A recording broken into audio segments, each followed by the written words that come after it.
stand tall. Words are blades that never fall. Debate like warriors brave. Every thought we give and save. Through the noise we cut clean. Spirited minds sharp and keen. With a spark that lights the night. Join us in this epic fight.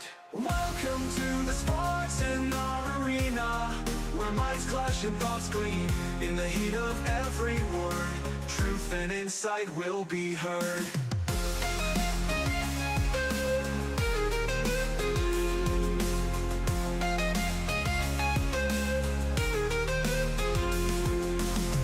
Buckle up and take your stance. In this arena there's no chance to escape the vibrant lore. Dive in deep and search for more.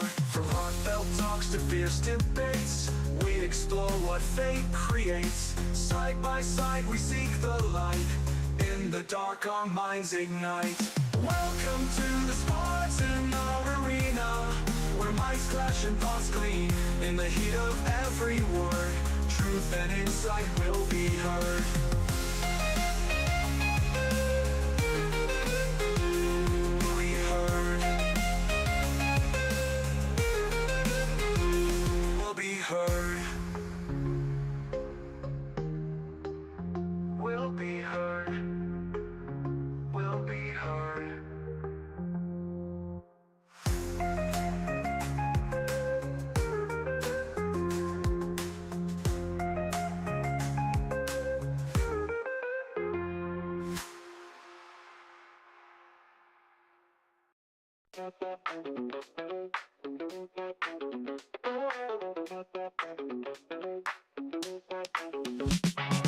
Welcome to the spot.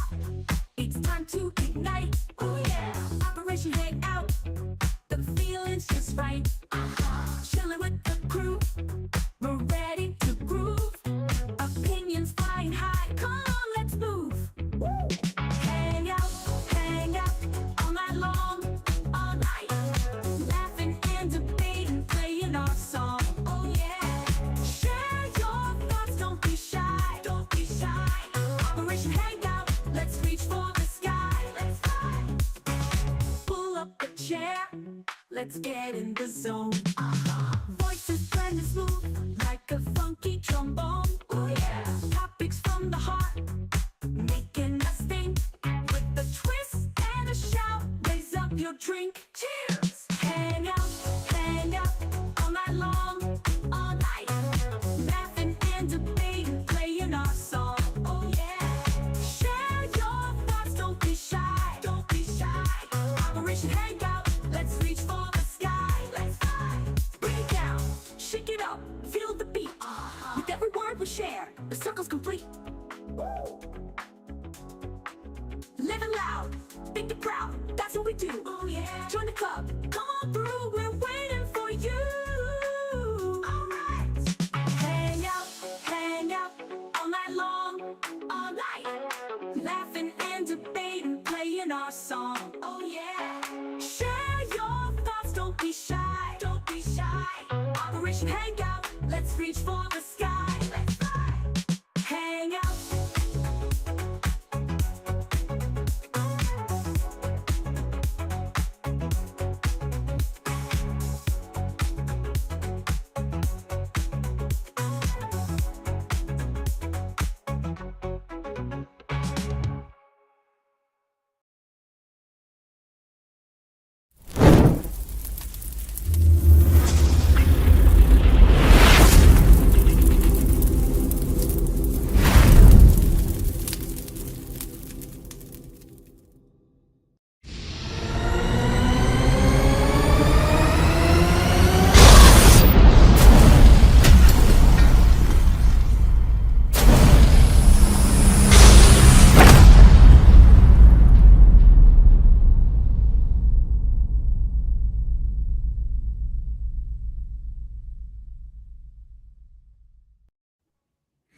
What is going on, everybody? We're back at it with another live, another stream. You know where you're at, Spartan. It's you know where I'm your host, the Spartan, aka Peter. What is everybody doing tonight? I hope you're excited for another great conversation, a great show about my favorite subject, wrestling. But before we get into it, let's get my two co-hosts in here. Let's get my man Wally in the house. Wally, what's going on, my man? He probably stepped away for a minute. So let's get my other guy in here. My man Anton's in the house. No, let me What's get this. going on, Peter? What's good? What's going on? What's going on, my man? Not much. Just staying busy with work and everything else. Dropped my wife and sister-in-law off at the New Edition concert. Oh, nice. Yeah, so they're going out. So they're down there at the production center having fun and everything else. So Yeah. other than that, just keeping it simple, keeping it easy. Yeah. What is going on, Eric? How you doing tonight, my man? So, yeah. So while he's getting set up in the back, so I'll give him a few Okay. minutes. He's getting his tech all up and running. So, what's going on, dude? How you been the last couple of days? I haven't talked to you in a few days. Just been busy with just busy doing some other stuff. I was on the sports show with Paul and the rest of the panel there. I had a Mhm. real good discussion on CTE and concussions. With football and hockey and other sports and how it's being addressed. Other than that, that's just about it. And now my youngest, just woke up from her nap, driving me crazy, trying to calm her down. Oh, parenting does gotta love it, don't Yes, you? listen, I love it. I have 5 kids and 3 grandkids. Hold on, she wants to say hi. Here, yeah, All say right, hi. guys, we have a special guest tonight. So, oh, let me get him back in here. Clicked off for some reason. All right, no problem. There we go. We got a Yeah, special this is guest my daughter tonight. Sinclair. Say hi, Sinclair. Yeah, she's being a little grumpy right about now. Guys, once you be grumpy too, you've got woke up on a good nap. Yeah, I think we all have at one point, but she hasn't had dinner yet and everything. That's the thing. She already had her dinner, but she just wanted to go to sleep. But she likes hanging out in my room because my wife and I have the best bed, had the biggest bed. That's why. Of course. Why would you want a small bed? Come on, I want a big bed too. I want to. I want to upgrade my bed to a what is that? That California style. Really? Yeah, those are between the dog and when I get a woman, I need the extra room because those two hog the whole thing up. Well, my wife and I got a queen size and everything else. It works just right. I would love a king size, but she's okay with the queen. It's just big enough, but not too big. Yeah, yeah, dude. I like Apollo's still pretty young to sleep in the bed, but he's only a 5 month pup, right? Okay. So the 2 3 times he slept with me upstairs, this little son of a bitch took a whole fucking bed. I was like, I had him on one side, and I'm like, all over here. I'm like, are you fucking kidding me? You too? Like No, every dog I ever had, he ironic. No. Here's the crazy thing about kids. Usually at this time, I'll be working. I'll be at work, and I don't get up till maybe around. I'll finish up at 2 and won't get home till maybe like 2:30, quarter to 3. mhm. And there are times I came home. It's my wife and the three little ones in my bed, and I'm just like, you gotta be kidding me. Like my wife is on her side.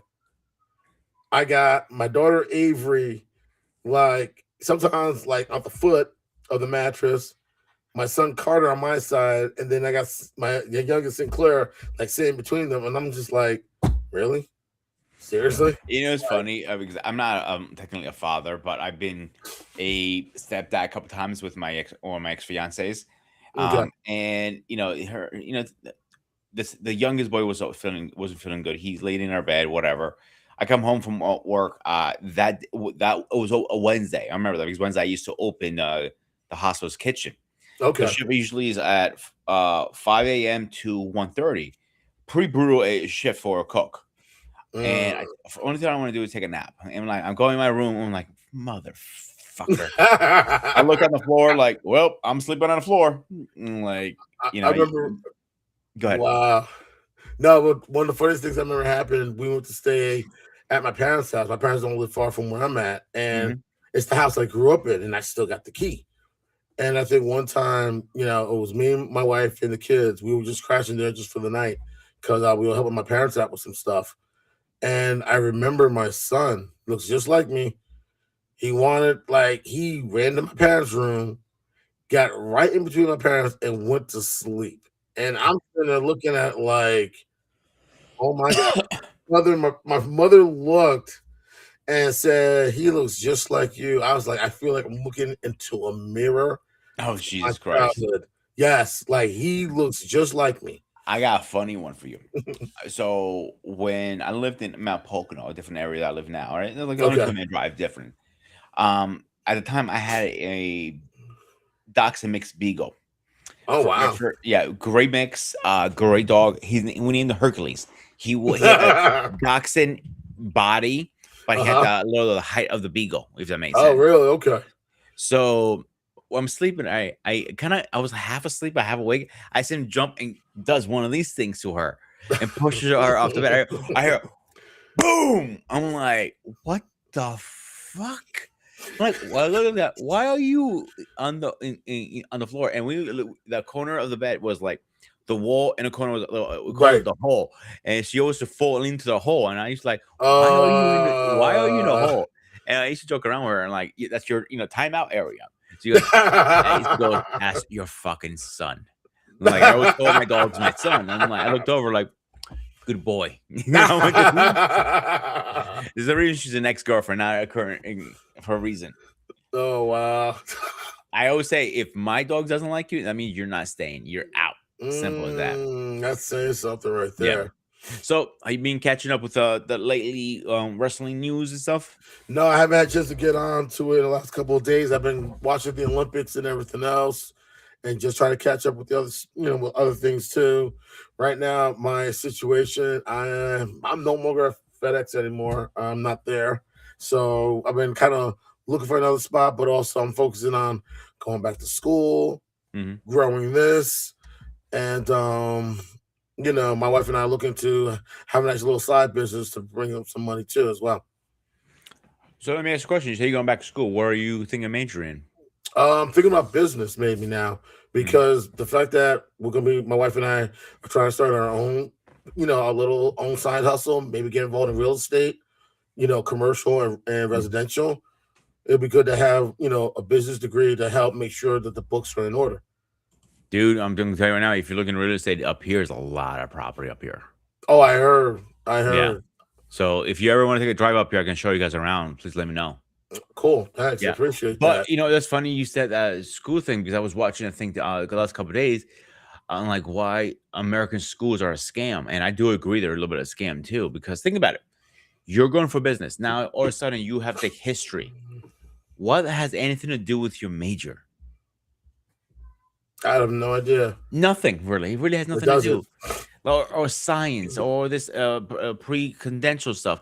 And that's what I don't ever understand with American school. You got to take all this extra stuff for college for your degree, but you're paying 100K a year for this. Yeah, like right now, my niece, she's in her last year at Rutgers, Mhm. and she's getting her degree in criminal justice.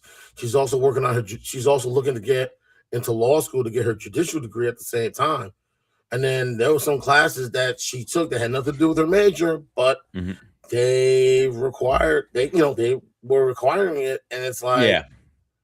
So the reason I'm mentioning this because I know everybody goes, "Oh, this is nothing about wrestling talk." Wait, I always have a trick up my sleeve, if I had a sleeve on me. But so the funny story is, ever heard of a wrestler called named Frank the Clown? Any chance? Frank. I heard of Doink the clown, The but guy, not Frank the clown. Frank the Clown is actually he wasn't really that popular back in the day. So Frank the Clown he used to wear the clown mask.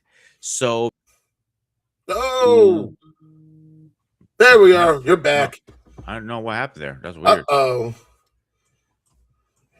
All right. All That was right. that's odd. But anyway, so he was going to medical school when he was wrestling. So he didn't want to be one of those guys like he's wrestling on TV and all of a sudden he's a doctor. He didn't feel it was professional, he said to me. Okay. So I remember going to his office one day. I'm like walking in like a regular office. Okay. Keep going back. I see all this wrestling memorabilia everywhere. Signed from Wow. from The Rock, Stone Cold Steve Austin, or Ultimate. Everybody you can think of, he had it up there. Nice. Yeah. So, and I asked him when he came in, I go, Doc, I gotta ask you a question. What's up with those wrestling memorabilia? Oh, that's simple. His hair was down to here. I'm not joking. he walked in as a sweatpants. He came out, hey, what's up, my dude? And, he goes to my mom, hey, mama. And I'm like, the fuck is going on here? I'm like, you're gonna examine my mom? I don't know if I feel comfortable right now with this shit. So I asked him, like I said, and he goes, oh, very simple. When I was going to medical school, I had to pay my way somehow. The best way to pay, I wrestled because I made really good money at the time of doing all that. Wow. So he was a jobber. Pretty much. Okay. So every time I meet a famous old school wrestler, I ask him, "Hey, any chance you know Frank the Clown? Frank Romer Scavenge? That's his real name." Uh-huh. And everybody knows him as Frank the Clown or the Doctor. Most people know the Doctor because he goes, "Oh, the Doctor." Oh man, I know Frank. Oh man, he's a great guy. I didn't know. My mom's like, oh, your mom's in a great one. I'm like, whoa, didn't know he was that. Heard all these stories about him, like, yeah, he knows they're like this. All the old school wrestlers, like I remember me and Paul 2 years ago. We met. I met him already, but this is my second or third time meeting him. Okay, was Mick Foley. So oh wow, Mick Foley, we're talking like, yo, any chance you know Frank? And like Frank, Robert Scott, yeah, like I know him. He's my man. I'm like, and Mick Foley lives in my area in PA. Oh, really? Okay. Yeah, he's about 45 minutes from my town. Okay. So maybe from around Mascara, it's probably about 30 to 40 minutes. So like, yeah, we hang out all the time, as much time as possible. Like at our age, awesome. we crack some beers open and talk about all the stupid stuff we used to do, like maybe block a couple times and everything. So wow, that's cool. Yeah. So, let me ask you a question, bro. I was watching this. I'm also curious your opinion. Do you remember Hell in a Cell with Mick Foley and The Undertaker? You know which one I'm talking about, the famous one. Thrown off the cage, and he should have ended the match right there. What went through your mind? Because I keep watching that every so often. I'm like, what the fuck was he thinking? Because his teeth was in his nose. If you remember. I remember seeing it up close. I'm like, Jesus, what the fuck, right? I remember, I forgot where I saw this one interview, and they were talking to The Undertaker, and even he was shocked. Like, when he tossed them off, he was like, if you look at the video, you see him pause and then look over like, is he still alive? The funny thing behind the scenes, Mick Foley was talking to Vince. He wanted to do something extreme, something out of the world, like whoa kind of factor. And he definitely got the whoa factor. I can't remember that fucking shit. And Undertaker did not know about it to about 30 minutes before he went out. Oh, really? Yeah, I'm like, imagine his reaction, and like, he would have been beyond pissed. If you're telling me I'm gonna throw, let's say me and you were wrestling for argument's sakes, and I'm telling my boss is telling me you're gonna throw your opponent off the top cage on a table with nothing's gonna crash, no crash pads, nothing's gonna give you a go. I'm gonna look at you like, what are you talking about? Wait. And whose dumb idea was this? But Undertaker was such a trooper. Yeah. And loyal to Vince today. And he was the only person who called him Vince. I didn't know that either. Right. I remember telling you the story when he used to do locker room court. Remember the story I told you? Yeah. And when he threw him, and I was like, okay, that's it. We're done. Nope. He got back up and he went, and then he did choke slam on top of the cage afterwards. He went through that right through the top and right into the ring. Like, and he still had that I think he just had that look like, no way, he can't be alive. Like, no way, he's still not alive. And he is. Oh yeah, they thought he was dead actually. Then he even did more. He grabbed the thumbtacks. Yes. He did it once. Nope, he wasn't happy. He did it again. Like he was whispering from what I remember watching the video. Taker was saying, "You guys just stay the fuck down, dude. Don't get up. Just stay down, stay bro. Down, Mick. Stay the fuck down, Mick." Yeah. So they end up. I remember they carried Taker out because he was pretty beat up too that match. But Foley, he did not want to be carried out because he was carried out once, and he walked back in. He was helped. he walked, limped, I should say, out of the arena. You gotta give the credit to the old school guys. You gotta give them Yeah, credit. yeah, because you look at that stuff, it's like, and we were talking about it. I think a few weeks back too. Shane McMahon. Shane That was McMahon. last week. Yeah, they went through Yeah, the glass. They were supposed to yeah, go through sugar glass, and they put it in the wrong spot, and he went through real glass. yeah. And the thing I want to also bring up, as Wally's coming up, is they were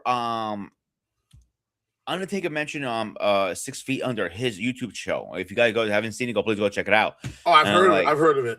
yeah, and if just in case you want to throw a little nugget to tell them, the Spartan SQ Network guy sends you over there, so maybe you come on this side too. Okay, We're that would be hoping, right? great. That would be great. Yeah, that'd be great getting him on here.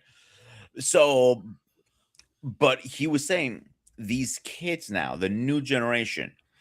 I'm a big fan of the Attitude Era. I think that was one of the Yeah. best eras personally. Oh, definitely, And definitely. what was the Ruthless Crucible aggression, era?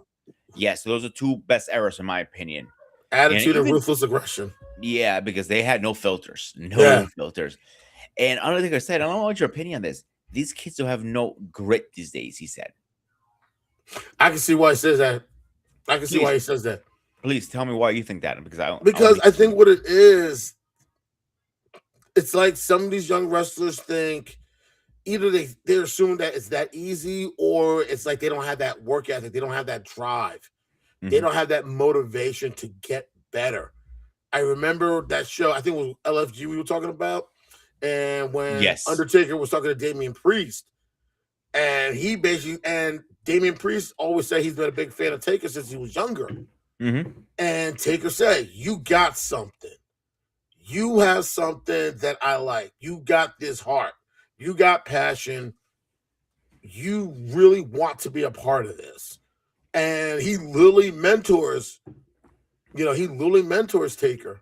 Like, my fault. Taker literally mentors Damian Priest. Yeah, I know what you meant. I Yeah. remember one highlight I saw. It was, I don't know if it was SummerSlam. I forgot what pay-per-view it was, but you saw Damian Priest talking to Taker, and he brought his family. Taker was nice, talked and everything else, and he spoke a lot of good things about him to his Mhm. family. Like, he has the heart, he has the passion, he has something about this. He's gonna go far. He has everything that we're looking for and what this business is about, and he's gonna go far. And when you get something like that, when you get that seal of approval from the Undertaker, that's telling you something. So I can see why he could say a lot of these guys don't have grit. Because for Taker to be in the business for as long as he's been, and let's be honest, you could say he's one of the gatekeepers of the industry, because that's how serious he takes it. He will see something in anyone, and if he sees something that's good, he's gonna let you know. Keep doing what you're doing, Yeah. and don't stop. Absolutely. Yeah. What's good, Wally? What's up, buddy? You hear me? Yep, nice and clear, You my man. good? All right, You're hold good. on. Give me a moment. All right, take your time. As he's getting set up, like let's finish our conversation really fast. The reason he said that, like, because a lot of these kids don't have to go through the heartaches with most of, like, Hogan is a great example. Hogan, Yeah. they broke his leg in the first day, I think, was it? If I remember Damn. correctly. Something And- like that. Yeah, and then he went back. Most of these guys got beat the fuck out of each other the first couple weeks. So it wasn't easy to break into the business back then. At all. No, it wasn't. I remember watching the 30 for 30 on Ric Flair, and he talked about how he first got in. It was like him, Ricky the Dragon Steamboat, Larry Hennig, and a couple other wrestlers. And I didn't know about this very well-known group that came from Minnesota. And these guys were like, I don't know how to describe it. Like, these guys were just so, it was like they were made for the business. They were built for the business. And I remember one story where Flair was talking about how they had to run stairs in this building in the summertime. And I think they had to run 5 flights up, 5 flights down, 5 flights up, 5 flights down. And then one time they had to put someone in a fireman's carriage, 5 flights up, 5 flights down. Then they switched off and did it again. And then they had to do the wheelbarrow the same way. Like they were literally trying to break these guys to see if they had what it takes. There was another exercise he was talking about how they were learning how to hit the rope and use it to recoil off. And he said that if you don't hit the rope the correct way, it's gonna hurt you. And he talked about how it would literally leave bruises right under their arms, like near You their know, it's ribs funny and you said everything that. else. Do you remember Tough Enough with Maven on it? Yes, yes. And he was dying. I want to hit the ropes. I hit the ropes. And when he hit him, like he was like, I'm like, you want to hit the ropes again? Oh, no, I'm good. I'm good. I'm good. All right. Anyway, all right. You ready to do this, bud? Are you all Yes. set up? Y'all good, Sport? Y'all good, Wally? Say it again. You good to go? Yeah. So sorry, a little bit late, but yeah. So how's everyone doing? We're doing good. Doing good. All right. So pretty much, you guys already see the thumbnail, so you already know what the title is going to be about. So let's start off with Big E. So Big E it has announced that he's truly and finally just retiring. He's contempt. How do you guys feel about that? Start with you, Antonio. Honestly, I think we all knew that it was bound to happen, especially for as long as he's been out trying to recover from the injury. And injuries like that are not that easy or not that quick, you know, to take time from. And I'm guessing even during his recovery, they probably put him in the ring to see if he still had what it took, and he probably couldn't handle it. I remember when Corey Graves was having the concussion issues when he started, and he had to retire because he had the lingering concussions. But yet he was able to make a name for himself as a commentator. So it sucks that Biggie had to retire. Hold on, Carter. I'm busy right now. Red, Yeah, red. It's hard. It sucks. That's Carter. yellow. Yeah, Carter. You're gonna have to step out, please. Sorry about that. It sucks that that he had to make it official, but I think we all knew it was bound to happen because an injury like his, it's hard to come back for. Hard to come back from. The only other wrestler I can think of that actually came back from that type of a neck issue was Chris Benoit, and people were surprised that he was able to come back. Mhm. So I wish Big E all the best.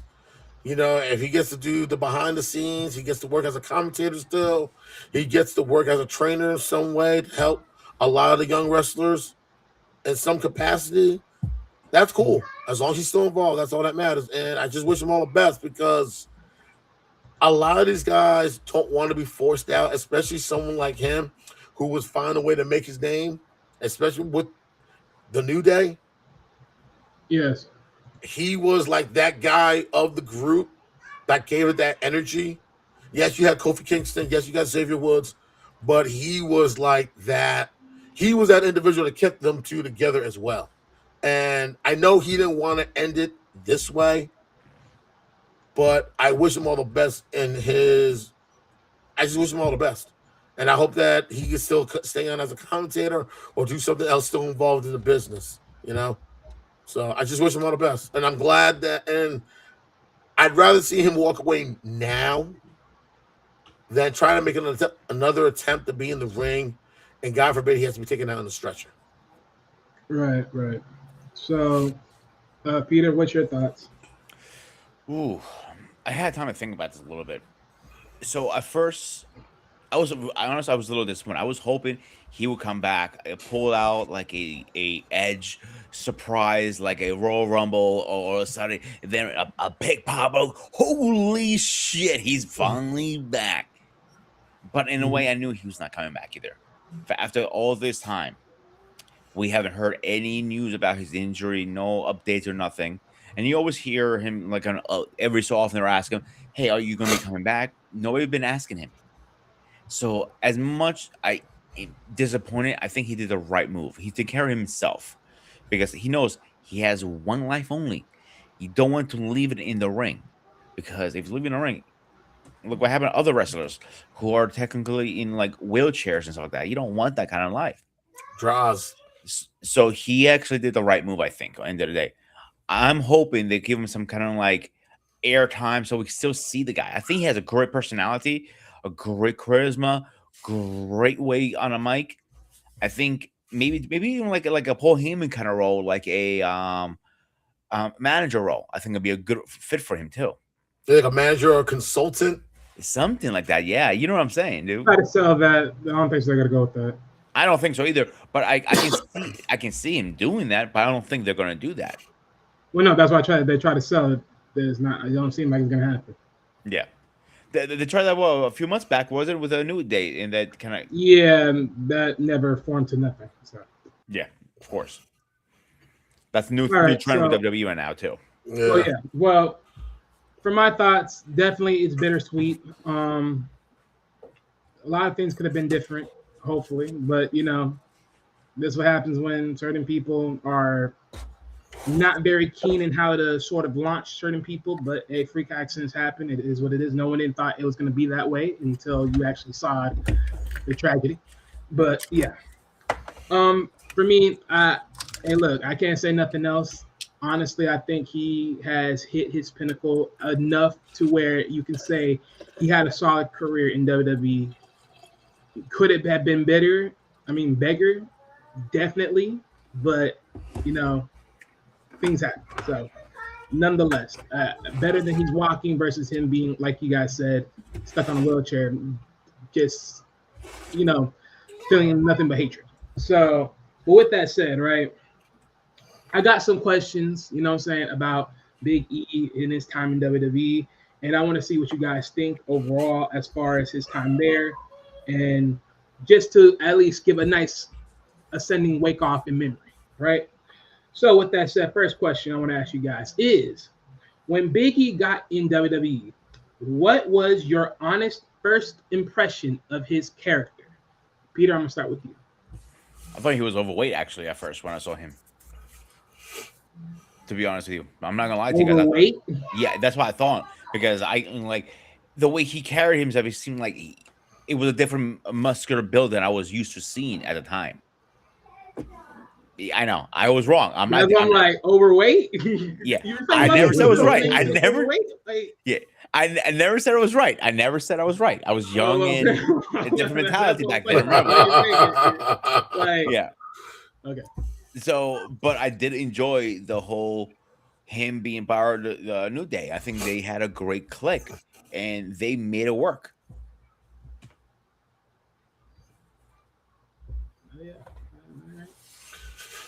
I was kind of hard to like when I first saw him come in.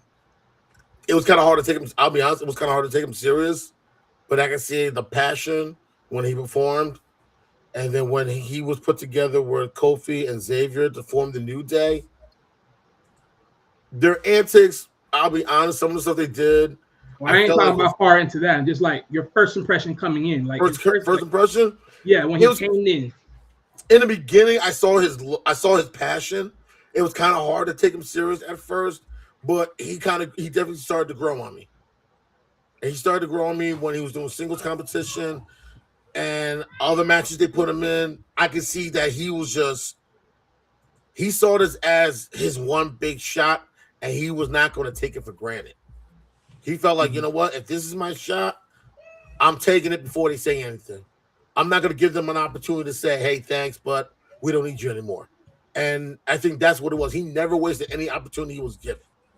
Any opportunity, any chance he was given, he took advantage of it, and he used it to his advantage. Whether he won the match or he lost, you saw him put in total effort. And that's something that you can't take away from him. All right. So for me, my first impression of Big E when he first came in was one, he's like a lot of the big men roles, right? He was security. And let's be honest, like a lot of big men, especially a lot of muscular big men, were security. Batista was one of them. He was the next thing of that same thing. So, looking at him and just seeing him come through, because the first day when I saw him come through with Dolph Ziggler back in the day. Oh, wow. When Dolph Ziggler was getting that push, I was like, hey, wait a minute now. Now this is before NXT was even popular or a thing of seeing these talents come through. So seeing him come through, I'm like, oh, who is this big fella? And where do you get this big specimen? Because the way you look at him is like, oh, he means business. Like the facial feature, everything. He sold that for me. Like I'm like, oh yeah, yeah. You pick a good one because boy, he definitely meant business. He like selling that was like probably the best sell of security as a wrestler that they did so far, in my opinion. So I was like, oh yeah, that sold. That he did his right spot right there when he did that. So that's my first impression. But let's move on to the next one. And I want to ask you this. Was there okay, I'm sorry. Yeah, there you go. Was there any matchups or storylines you wish Big E got into? I'm gonna start with Antonio on this one. Oh wow. Um.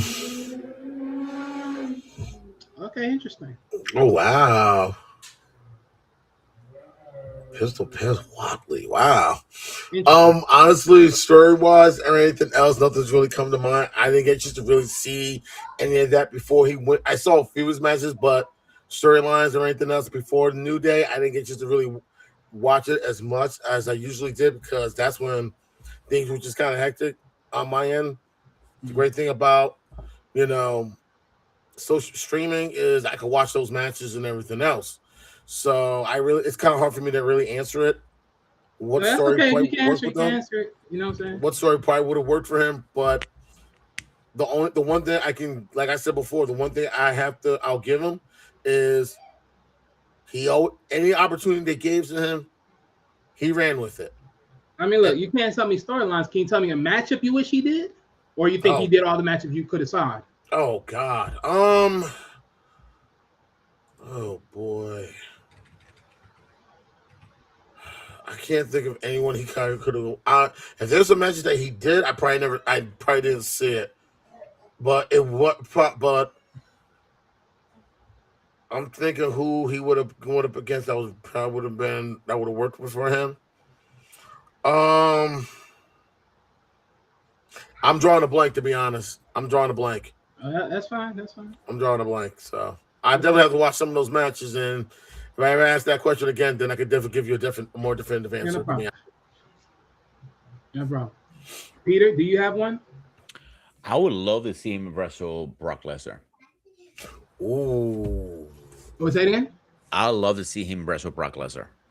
To be honest with you, because I think their style. I think that I won't say similar, but they have like same physique kind of style. If that makes sense, what I'm trying to say. Yeah. And I think though, if they planned it out correctly with a good storyline and a good, good got back up kind of thing going, and maybe have the title on the line too. They may head the match of the year. One of them because he is around. Yeah, because let's be honest, we have the Brock Lesnar versus Bobby Lashley. Even though that somewhat went well, Big E definitely would have been an interesting one for sure to see. If you remember, I'm sorry I cut you off, but remember he wrestled Ryback a while back, and Ryback was a wrestler. Yeah, I don't want to remember about Ryback right now. I don't know. I just don't. Ryback has burned every bridge out there. The meathead. We can talk about the meathead later. I'm gonna leave that alone. Lord knows I'm gonna leave that alone. So for me, right, if I had to think about a matchup or storyline, see, if I'm thinking about a matchup, I would say, this is interesting, because honestly, I'll say this, right? There was a time where Big E was supposed to be the next one up. But of course, if anyone knows that story, because I have said this before, right? And that was that, Big E was supposed to be, delivered as a world champion at a more highly world champion, right? By Vince. Vince was ready to push him over, put him over, and be the guy. Key phrase, the guy. Of course, Mr. Dodo Bird aka Triple H. You Uno reversed it and made it Roman Reigns. Look how that goes. Well, partially. Look how that goes. Mhm. Right. So for me, it's like if honestly, when it comes to a matchup, I would love to see him versus Roman. I think they probably did it maybe somewhere around the timeline. Maybe they did it. I don't know. I don't remember too much because Yeah, there's a lot of 4 years matches ago he they did. tried to. Right, because I know him with the New Day did the Usos, but I don't think so. He ever did it with Roman per se. But definitely, I would love that because I would love if they did a revamp where it was Vince guy versus Triple H guy, right? With that storyline like they did Vince versus Donald Trump, but this time it's Vince versus Triple H, and they had a war zone with each other in a sense. If Vince was still in, and then Big E was Vince guy, and then Triple H was Roman Reigns guy. I mean Roman Reigns was Triple H guy, and they fought for the title. That would have been a nice storyline for me, in my opinion. You know, another one that came in my head. He's a new wrestler, and I'm gonna butcher his name. I'm trying to find his name right now. He Wait, what? he's Like, can you name what he looks like? Oba Fimi. Oh, Oma Fim, yeah. What about? Oh, Those two, I think, might have a good match too if they put them in a ring Oh together. yeah. If he can, if they got in there, yeah, definitely. Yeah, it seems like they're one has more like a brutal style, and the other one is more like, no, I'm not going to let you conquer me because Right, I'm being here longer. You're earning your stripes. But I think right, they would, if they put a right storyline again together, they might be able to do it. right. No, definitely would be nice to see if it ever happened. But as far as a storyline, if they were to change storyline, and this is actually funny because this goes right back with the whole Roman thing. Because funny enough, if we all remember the original storytelling of the Shield, which was technically supposed to be CM Punk's thing, Big E was actually one of the options to be a part of it. really? I didn't know Yes. that. Yeah. He was. If I'm not mistaken, he was an original.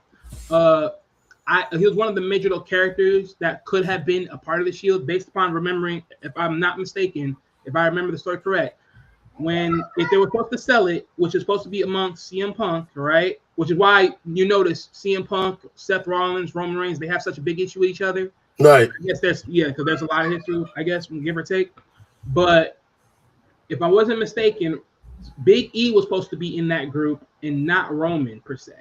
Oh, really? If I'm not mistaken. And if that was the case, just seeing how he developed without them, and then how he laid up, and then knowing like how he was the gift, it seems like it seems like he would have been a more an efficient piece, way much more in my sense, just based upon Roman, because Roman still had to waste time to really get on the mic. Big E already had it figured out later on, and he's a little bit more comedic with it. Granted, if you look at it one way or another, you got Seth Rollins being the technical one on the mic. You had Maxley, aka Dean Ambrose. He was the more cerebral person of the mic. Right. But then Big E, when you build him up in the way you did, he was more of the caricature. He was the comedian of the mic because as far as how they did it with the New Day. So knowing how that all blends up, I think that would have been very interesting dynamic in a sense, especially knowing that all the guys, if they were still in WWE entirely, it would have been an interesting dynamic. It would have because one of the things I was hearing was that Roman Reigns was not that good. His mic skills weren't all that well, and it took a little bit of time for him. But my thing is though, like I said, I would love to see how it would be done. But ultimately, I do think that Roman was perfect for the Shield because he actually needed to be there versus being by himself, or at least, granted, they could have probably sold him with the Usos as a 3-man team at that point, but I think it was better for him to be with the Shield versus being without them, because that sort of helped launched him to where he is right now. But I think Question. the Shield actually helped. I'm sorry. Go ahead. You go first. My fault. I think if you look at the Shield actually helped all three of them, because if I remember, Dean Ambrose, Seth Rollins, and Roman Reigns were all part of FCW, Florida Championship Wrestling. They were all, cutting their teeth there first. Right, but here's the thing, though. The thing is, the reason why I said it morally helped, I wouldn't say it really helped all three, because Seth Rollins, if you remember, he actually came from ROH. He was already well proven. Oh, okay. So Okay, he, I he forgot was about already that. coming from somewhere else with a different name. So he was already well proven star already as it is. It was more so. It was more so Roman, because with Dean, even like Dean, you could sort of say he sort of had the mic, but it's like he really was really with rocking the mic the way he was, or really cutting with it when he got later in it when he separated. So I would say, like, if you had to think about mic skills between the two, I mean between the three, it was literally Seth, Dean, Roman last. Roman Okay. was literally the bodyguard, which is why it just seemed like he just worked the way he did. But like that's what I'm saying. 'Cause like when you look at how Biggie came in, and then it's like, okay, came into the same thing. He just coming in as straight muscle. Roman is like, so it's like the way how you eventually make them talk. It was like, yeah, that's why I was like, it would have been slightly different in my opinion, give or take. But like I said, Roman is well needed in the Shield because of course he needed that for himself to launch him. But I don't think so. In the entirety of the Shield, it launched all three of them, maybe two. I think because there was a time Dean was signed to WWE way back, but like in the undercard, and he had a weird character, give or take, maybe. But as far as I know. Here's a dumb question: did New Day and Shields ever had a match together? Because I Not don't that I I know remember. of. don't remember. No, it was a New Day with the Usos, but not with the Shield. Yeah. Yeah, I do remember the Rock and Usos was like a thing they did it for a while once when they had the unicorn thing on there, and the Rock was making fun of them, Oh yeah. and I don't know. I don't know too much of that, but it was yeah, on a SmackDown. It was a special appearance thing, I guess and so. Yeah, and he okay, so I guess he and the did that Rock for choke jokes and slammed him. comedy. Yeah, it was supposed to be like a comedy thing, and Usos came running out and helped the Rock, and it was like a whole thing. It wasn't like nothing serious. It was like haha laughs. Rock kicked his butt again, walked away, disappeared for another 6 months. Right. Okay. No problem. So let me ask you guys this, right?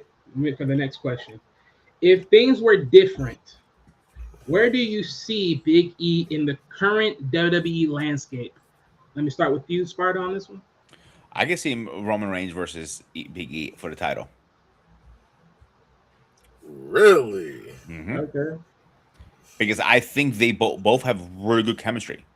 They don't in like I don't remember seeing them too much on air together. Going head to head or anything like that. But the chemistry E has and the chemistry Roman have, I think they put them together. I think they're gonna be one of the best matches that you can have in a long time. Because let's be honest, the matches we're getting now, they're mediocre. They're not triple A matches. They're low tier right now. But put those together, I think we'll have a triple A match very easily. And I don't care if it was the Vince running or or Triple H running. I think that either one, whoever's running the company at the moment, will. Uh-oh. He came off. Wait, give him a minute. Give him a minute. He'll come back. Something's going on with Restream today because it's not my computer this time. I'm good. So it could be my connection for some reason. All right, to finish what you were saying, Where do you got? What did I leave off with you guys? Because I was saying a lot of things. I think you were talking about how how Big E Oh, and I remember. So I don't care if it was H running the company or Vince was running the company. If you put those two together, I do think they would have a killer match, no matter what. And definitely, if you put like a special match, like a Hell in a Cell or a cage match or tables, definitely would do it. Absolutely, I think they would killed it. I can definitely Hold see that. on. I can see that. What's up? Hold up. Before you go, Antonio. Oh wow.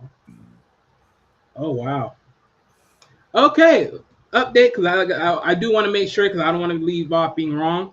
So they actually did had a match with each other, and funny enough, they actually did it for the title.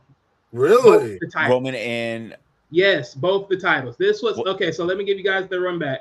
So this was at Survivor Series 2021, November 21 of 2021, at the Barclays Center. It was Big E being the WWE champion on Raw, with Roman Reigns being the Universal Champion of SmackDown.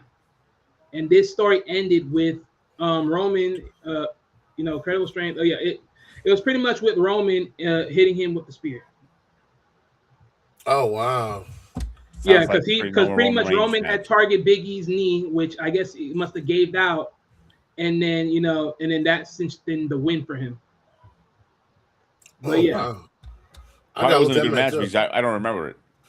I remember catching that yeah, here, but I yeah. do have to look I that mean, one no, up. it said it was a big one. As far as I know, I definitely got to rewatch it because it's been a minute. So just remembering these matches, like knowing that it's been 5 years since then, it would be heavy. But that's what I'm saying. Like this is the biggest one that they had. The other ones that they had that they mentioned was this was on Raw for a triple threat, right? Just after Big E won the title, Roman Reigns showed up to Raw for a massive triple threat match. Big E versus Roman Reigns versus Bobby Lashley. Romans won this match as well, pinning Lashley, right? The next time they face each other, which is funny enough, all this was in the same year except for 2024. I mean, sorry, 2014. But the next one was the six-man tag match, September 20, 2021. On the same night, the Bloodline, aka Roman and the Usos, versus. Oh wow! So so they did have it. So, the New Day and the Usos. Yeah, with Roman. So there was. So it was the Bloodline versus the New Day. Okay, I didn't know this. I didn't Wow. know this. I must have forgot. That's how bad that is. All right, so they actually did have a match back then. That's interesting. But And then was it a said- bloodline at the time, or was it just Roman and Usos together? No, they said Bloodline. They specifically okay. said Bloodline. I'm gonna have to rewatch some videos, but I forgot about that. That's crazy. And then the early days, right? Which is 2024. They had a very brief singles match on an episode of Main Event. So this is before they even reached the main cards like that. Which Roman won by DQ after the Shield and the New Day. Then just started out, got involved. Interesting. So okay. That's weird. But that's interesting. I did not know they had that match. I did not know that. But with that said, so for Antonio, if you're back, whenever you get back, let me know. Eric, what do you say? My bad. Okay. Yeah, I'm clicking. I was like, the Universal title is such a bogus piece of crap, despite how they tried to build it up. I slightly disagree with you, Eric, only because how I would have definitely used the title, but I get what you're saying though. In general, Didn't Finn Balor win the first Universal? And then had to give it. And then had to relinquish he it was the because of first injury? one only to relinquish it because of injury, and ever Yeah, since he had the then, shoulder they injury. never pushed him as the world champion ever again, which is sad. That's true. That was true because Funny that enough, was- I'm gonna be pulling that in there in the conversation a little bit later. But that's the thing about Finn Balor. I think that was his moment right there, and it just Yeah, and and ever since then is like tank him. Don't look at him as a star. Just look at him as a regular, which is, they mid-carded him. It seemed like ever since he had that injury, because I think it was a shoulder injury, if I remember. right. And he was out for like almost. I think he was out for well over. I know he was out for over 6 months because of the surgery and recovery. And he never highlighted after that. He was always It's almost like he was mid-carded ever since that. Right.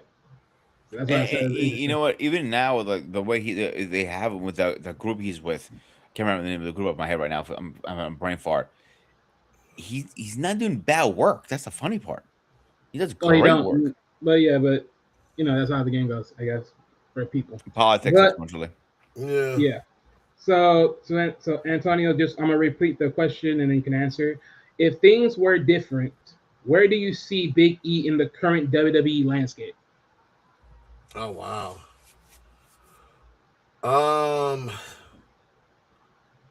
Knowing that he went up against Roman Reigns for the title is good.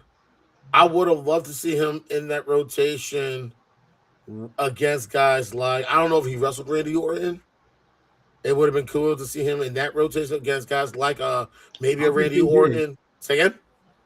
I said I don't think so. He did, but that would be interesting if he did. Because hold on, I'll check, but I don't think so. He did. But that would have been interesting because, Randy Orton was, everyone knows his story, third generation wrestler, came up and grew up in the business, and he was that phenom.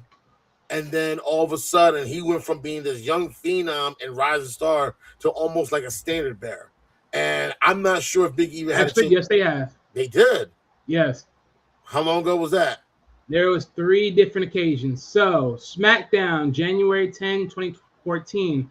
This was a major champion versus champion match. At the time, Big E then known as Biggie Langston, was the Intercontinental Champion, and Randy was the WWE World Heavyweight Champion. Orton won the match after a hard-fought battle. Oh, really? Okay, I gotta check this one out. On Raw, which was November 4th, November 4th of 2013, early in Big E's single push, he was voted in by the fans via the WWE app to face the WWE champ Randy. And then on SmackDown, August 27 of 2019, they crossed paths again during a lead up to the New Day's feud with Orton and the Revival. Oh, wow. Yeah. Oh, wow. But, I mean, well, I'm glad he did get his opportunity and everything else. And, yeah, the thing about the Intercontinental title was that litmus test. I remember. Yeah, no, you're right. It was that title to say, can we put you on the main card now? Do you have what it takes to be from here to here? And when you look at a lot of the guys that won the Intercontinental title over the years, that was their stepping stone. That was like the litmus test to see, can we see you wearing, this title? And there are a lot of guys that took advantage of it and used it to win the heavyweight title. And there's some that never got their chance, unfortunately. Mm-hmm. So I just wish they would bring that prestige back to the Intercontinental title and say, okay, they look at these young up-and-comers, these guys that are hungry. If you're hungry, all right, we're going to have this tournament for this title. Right. Let you get this title. Let's see how well you could defend it. And if you go defend it and come out victorious, then we're going to use that as a litmus test to see you deserve to be on the top card. Mm-hmm. And then go up against the heavyweights, the bigger names, and see how you can roll against them. Because that's what I always saw it as. You're definitely right. Because, leading up to right now, as far as the new era of wrestling, I will sit here and tell you right now, right? They only did that with one new character, and that was pretty much Gunther. Honestly, that made it like, okay, you made it look good, you did well with it, and now you reached world title contention. And keyword, I did said one. I mean, granted, because he had it for a good minute. I think he had it for almost a whole year before he had to switch it over. But for the main time of him having the title, or at least one of the many people, he was one of the more people that when you look at the image of the IC title, you had the title, you sold it, everything. He did it well. Others, they had the title. Some of them were good. They just never sell them upwards. And then there's others that were okay, and honestly, they didn't deserve to get that high. Just to be honest, like you sold them up there. It's like, I get it, the fans behind them, everything else, you sold them up there, but the product that you sold them when he was up there,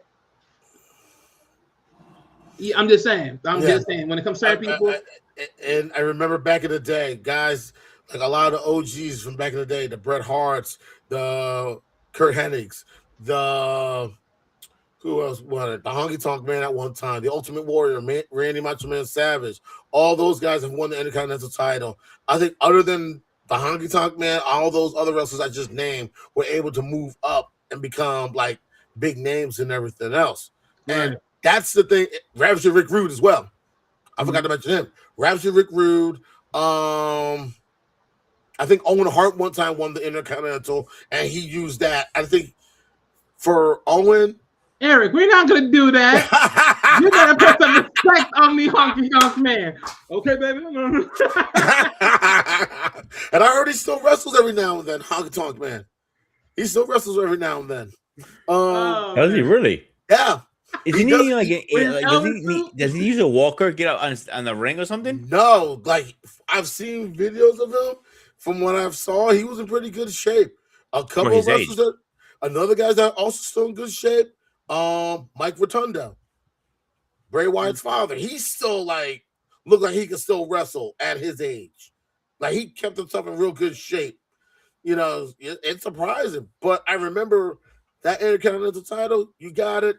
all right, let's see what you got with a take. And there were some guys that made names for themselves. I think, like I said, I think Owen Hart did win it at one time, and he used that as an opportunity to say, I'm not Bret's little brother anymore.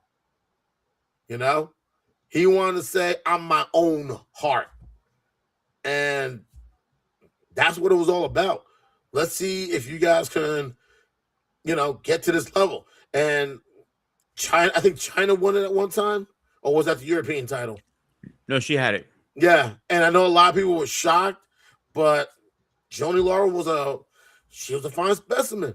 She had good ring ability for a woman, and I think people were so quick. I want to show this real quick, but this is what Eric was talking about earlier with Pistol Peeps Watley. Okay. So wow. Watley. I'm sorry. But yeah, so this is what he compared him to as far as like looking like Big E. I mean, wow. Not ultimately the same physique, but I get what you're saying there. I see what you're saying, Eric. And a lot of the another matchup that came to my head just right now as we're talking. What's up? Big E and Cody Rhodes. Oh, that might be a good one. Might because we don't know. That's why I'm saying that. Think about it, like how much work Cody has done since he got back. He's been back 2 years now? I think is it 2 or 3 years? Not 2 or 3 years. Yeah. And he's been putting the work in. You gotta give him credit. That guy has been putting work in. I think he's been trying to make up for lost time. I think that's what he's doing. He didn't lose any time. That's the thing. I wouldn't say losing for lost time, to be honest with you. Say again? I wouldn't say losing for lost time. I would say that's WWE's way of saying we're sorry. Okay, whatever. It's like whatever. Yeah, but I remember he mentioned in an interview how Vince got in touch with them. Was it Vince? He got in touch with them. He went directly to his house. Was it Vince or was it Triple H? I'm trying to remember. Vince. Oh, it was Vince. Okay. Yes. And they talked about, they were talking about a few things. They talked for a good minute, and then it's like, all right, let's get to business. And then it was just like, listen, we want you back. Like all they talked about was basically reminiscing the time of the business and everything. And I think that was Vince just saying, hey, you know what? We were wrong. We want you to come back. And I think I remember him and Triple H did talk. Mm-hmm. But but I think there was a time when him and Triple H also talked. They talked about fatherhood. They talked about being girl dads and everything else. And I think that was another reason that got him to come back too, because I think they took all the other stuff away. It wasn't Triple H and Cody. It was like Paul Levesque and Cody Runnels. You know what I mean? Like you took everything else away. It was just two guys who were in the business for a significant amount of time, talking business like, hey, we want you to come back. Whatever ideas you have for the character, we're going to go with it. Because I think when he came back, that's when he started pushing the American Nightmare. He was already pushing that already as it is. He was? Yeah, he was already putting the American Nightmare already. He had that tattoo, everything, all that, all before he got there. Oh, really? So he was already doing that at AEW? Yeah, he was doing that. He was already promoting that name. When he was out there, he got out. When he left and he got out there in the indie scenes, TNA and everywhere else, he was building up that name. Yeah, Goldust actually originally had a name a while back, and he went to his brothers and said, yo, can I use it? He goes, I don't give a shit. And he goes, like, you're my brother. Of course you're going to use it. And because which is smart because, father, the American dream. That's how it was. Thing is he's not as much of a villain that he should, because how the hell you call yourself? How you're the face of the business, but you're a face, not a heel with that name? I'm like, okay. Yeah, the reason when Goldust first came on the scene, that's why he named himself after his father. That's the point of it. Right. But when he went to WWE, WWE, they switched to the Goldust. But I don't know the reason behind it. Why? To be honest. But it was probably something that's a money reason. Again, like always, like Vince does. Something he could market it. Right. And they didn't market out well because he's not in the company anymore. Hey, but guess what? I don't care what no one say. Just like his father, he sold that role. He may have not gotten higher than what he did in that role, but he sold that role. Yes, he did. There's too much memories on that mother lover for that to not be funny. Too much memories. Bro, Goldust was the worst one in my opinion. Really? Hey. A long hair or the short hair? Listen, even Goldust was, I think it was like a little Grinch, but it was funny. That's the whole Grinch. point. That's why he sold it. Yeah, but when Cody did Goldust, what? Why? Oh, Stardust, Why? you mean? Stardust. I'm sorry, Stardust. Thank you. Oh, I the was looking Stardust at character. myself. Yeah, That was like, I ain't gonna lie. That was truly the death card right there. Because I ain't gonna lie, that was a little bit much. That was definitely a little bit much. Trying to be like his brother with the star. I ain't gonna lie. That was literally like the death of Cody Rhodes a little bit in my opinion. Because I ain't gonna lie. I remember when they now when they did this, they actually gave off someone else's persona and put it on Cody, and I thought that would fit him a little bit well. And that was the Ravaging Cody Rhodes. When they gave that when they pinned that up, that was actually a little bit way more better in my opinion. But that Really? when they did Stardust, I mean. Yeah, that was over for me. It was funny too, but it was a little psyop for me. Wait, they gave Cody Rhodes the Rick Rude persona almost? Yeah, it was sort of similar. Yeah, it was sort of similar. Yeah, wow, similar annotations, but it was nice though. I actually liked it for him. I just wish if he had changed some ring attire at that point, it would look way more better. Because they got him fleecing the jacket, all that and all this. So it was actually a little bit more better in my opinion. Hang on, I want to highlight. Thank you. I was going to do the same thing. Highlight. Yeah. Wait, no, if Russo did that, I don't think it was Russo. I don't think it was Vince. This one was all on Vince.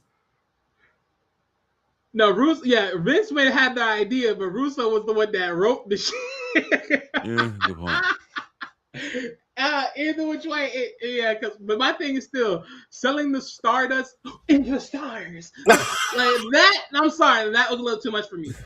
I mean, like when Goldust did, and you know where that was coming from. I was doing it, okay, that shit was funny. But when he in the stars, I'm like, okay, the long wig, I don't know how. Yeah. It's hard to keep a straight face. It's hard to keep a straight face, but he pulled it off.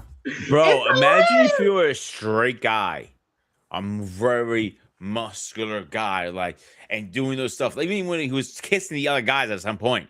Like that's what I'm saying. It was hilarious. But at the same time, I ain't gonna lie though.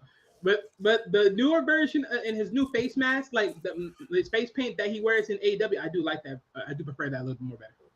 I agree. I think he kills it.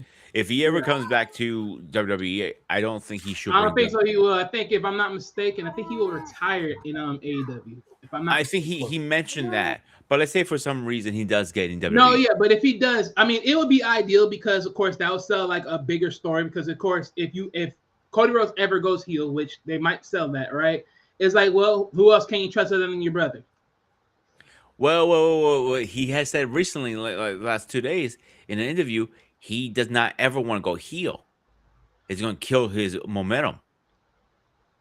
It's killing his momentum right now, in my opinion. I'm not disagreeing. I think they overdone the whole good guy, and like, what do you want to talk about now kind of shit. And like, okay, enough, dude. We get it. I'm sorry. He's already done like that whole keeping face thing. No. I'm sorry.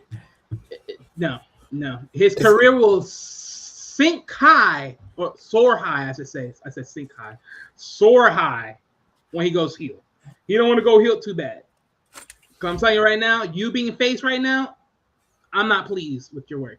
I don't care about the fans how they react. They're there for the moment, but honestly, you think that they think that is great? No. You think he's holding himself back for not becoming a heel? I'm sorry to say this, but if you think he's gonna be better than a if he thinks he can sell better than a face being a face than being a heel, he's losing. Hold on a moment. My question is this: what wrestler can you think of that turned heel and it worked for their career? It made it much, much better. Who can you think of that turned heel? Who can I think of that turned heel that made their career much better? Yes. I mean, you can name. I mean, honestly, that's the thing, though. But that's like saying like they had to stay face all the time until they chose like to do something different because he wasn't selling that much, and that's sort of a hard pitching to do because there's a lot of people that you can sit here and say when they turn heel, it's just the best version of their character. Oh wow, Barry Windham. Well, one person I think that pulled it off and it sold it, and I hate and it sucks that we always go back to him, but Hulk Hogan, Bash at the Beach.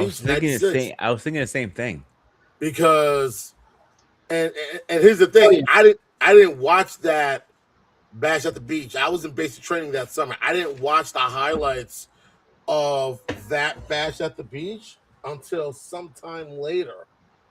And I was just like, when the hell did this happen?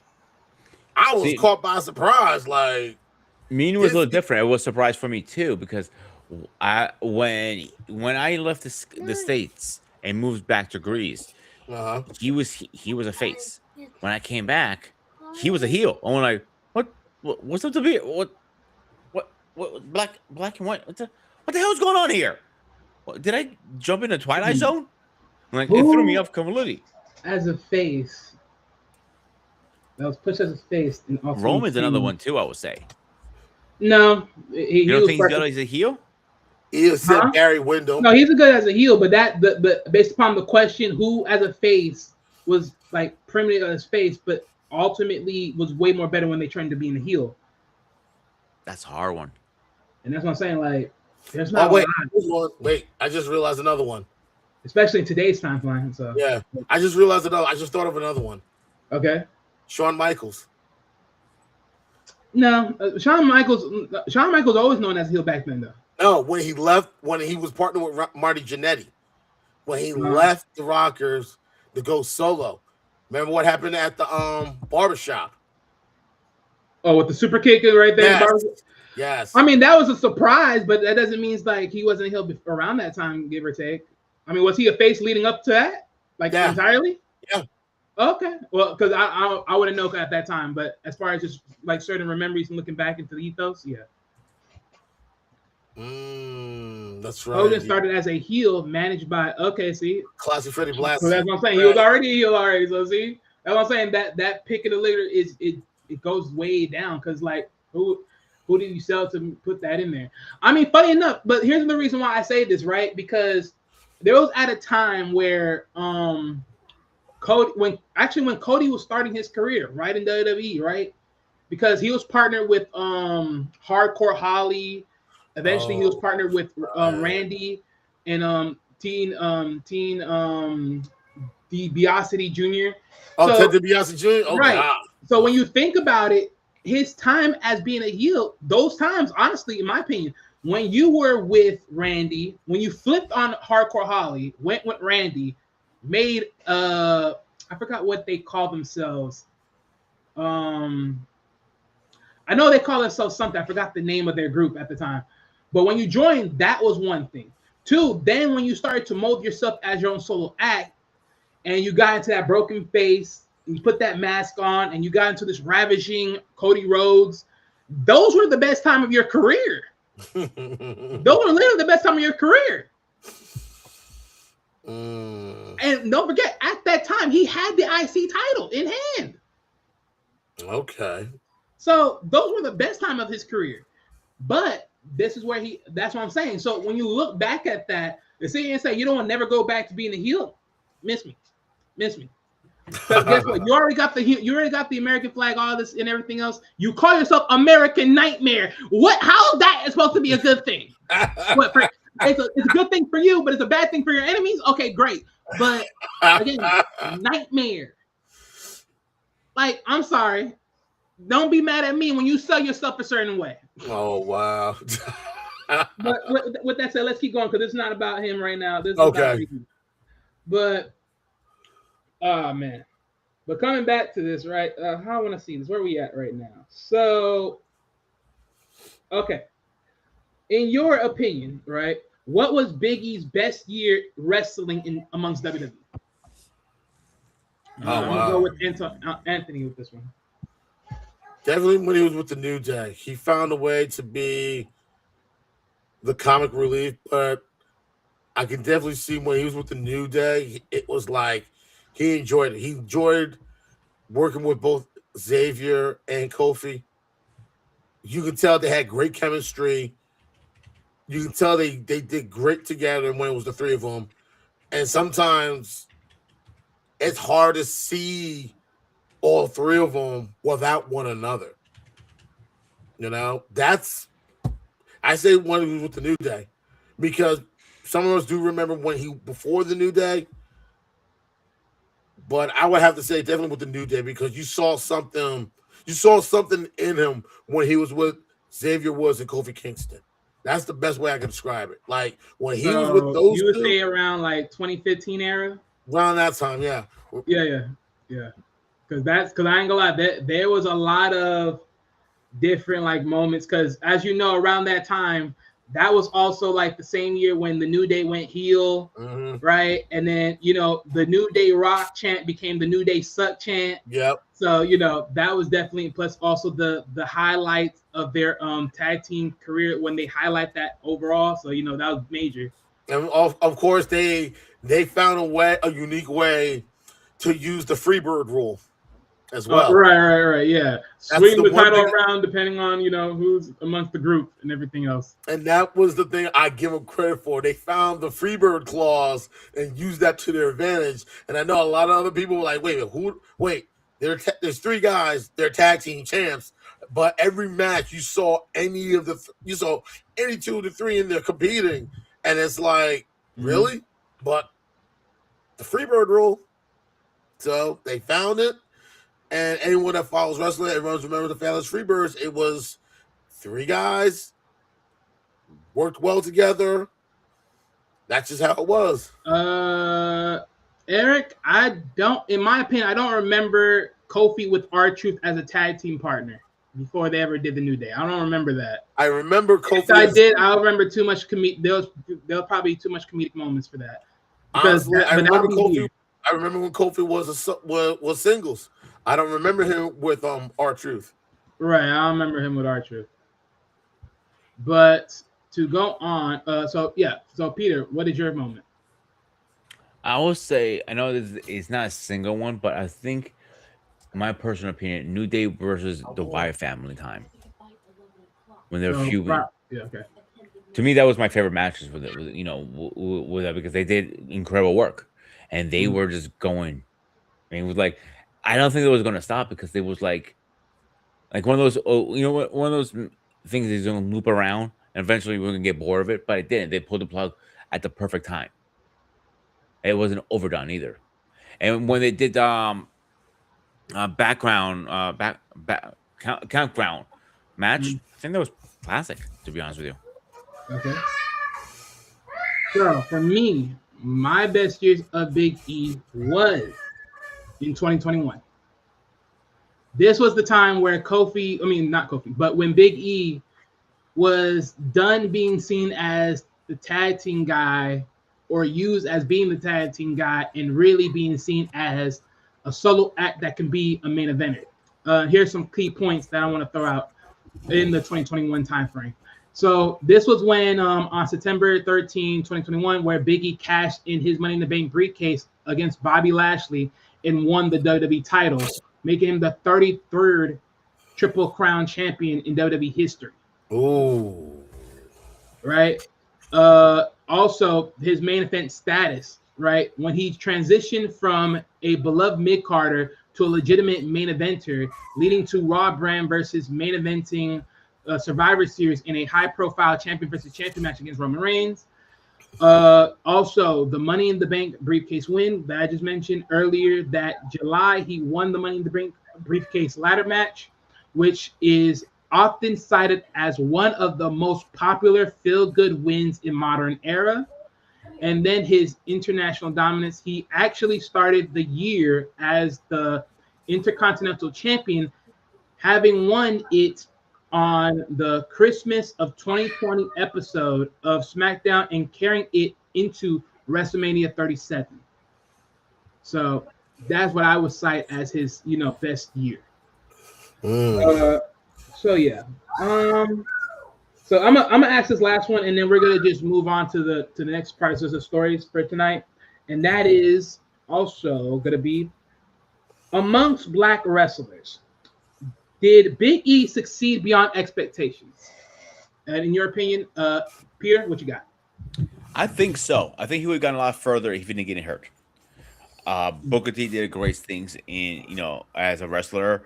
I'm using him as an example, but again, the injury. What else could have been done? I think he would have done a lot more if that injury wasn't there, and that's why I will put him above Booker T at this point. Okay. Mm. Antonio, what you got? I definitely have to say, when you look at a good number of the Black wrestlers, other than you have Booker T, of course, The Rock, Ron Simmons, and if you want to go further back, guys like Coco Beware, Junkyard Dog, even The Rock's father, Rocky Johnson.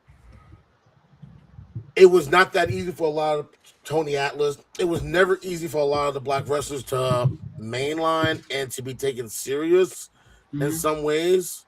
Mhm. So I can definitely say he definitely became a new standard bearer. He showed whether as a tag team, in a faction. Ernie Ladd, thanks very much, E. Thanks for that. I forgot about him. Whether he was tag team, solo, in a faction, he was able to make a name for himself. Mhm. And every opportunity he was given, he took advantage of it and never wasted it. That's the one thing. I feel like he has definitely become one of those new standard bearers for Black wrestlers. And no disrespect to Bobby Lashley, no disrespect for for R-Truth, and a lot of Coco Beware and a lot of others that never had those opportunities. But definitely Big E became that new standard bearer because it was hard for a lot of them to ever be taken serious. And there were times they were caricatures of what they could have done. And even though we looked at the comedic aspect of the New Day, he found a way to have fun and enjoy it and still be taken serious at the same time. And I feel like for him to do that, he also helped Kofi Kingston and Xavier Woods as well. That if they ever, that to not just be seen as a mascot. Yes, you can have fun, but make sure they take you serious at the same time. And I think that's what he did when he was with the New Day. He helped them those two guys get better. And when you look at all the other Black wrestlers that are currently in, I hope that they look at what he's done and say, if you get that opportunity, run with it. Take advantage of it. No matter how bad you may think it is, see that as a stepping stone. And that's the best way I can put it. Yeah. Thanks for saying that. So real quick, this is I want to put this out there as far as some accolades, for Big E, and why I said what I said, right? Or why I'm putting this question out there, right? So he was in Florida Championship Wrestling, or as we should know it as FCW. So he was one time the FCW Florida Tag Team Champions with someone called Calvin Reigns. Once he made it to WWE, he has won WWE Elimination Chamber. This was with victory, I guess, with Kofi Kingston and Xavier Woods, whatever that was the match of. Won Money in the Bank briefcase match, which was 2021. He has won NXT Championship victory. He is a two-time, when they both have both of the tag team titles mixed together, two-time WWE Tag Team Champion, and that's with Kofi and Xavier Woods as the New Day. When they split the titles for SmackDown, he was 6 times WWE SmackDown Tag Team Champions, but you may as well, overall, say 8 times World Tag Team Champions, right? He was 2 times Intercontinental Champion, and he was a 1-time WWE Champion. And as far as career awards, he was a Triple Crown Champion, which I don't know what would they consider, because usually when they consider Triple Crown, that means you won the United States, the Intercontinental title, and the World title. I don't know how much more, but where that in the depiction, but yeah.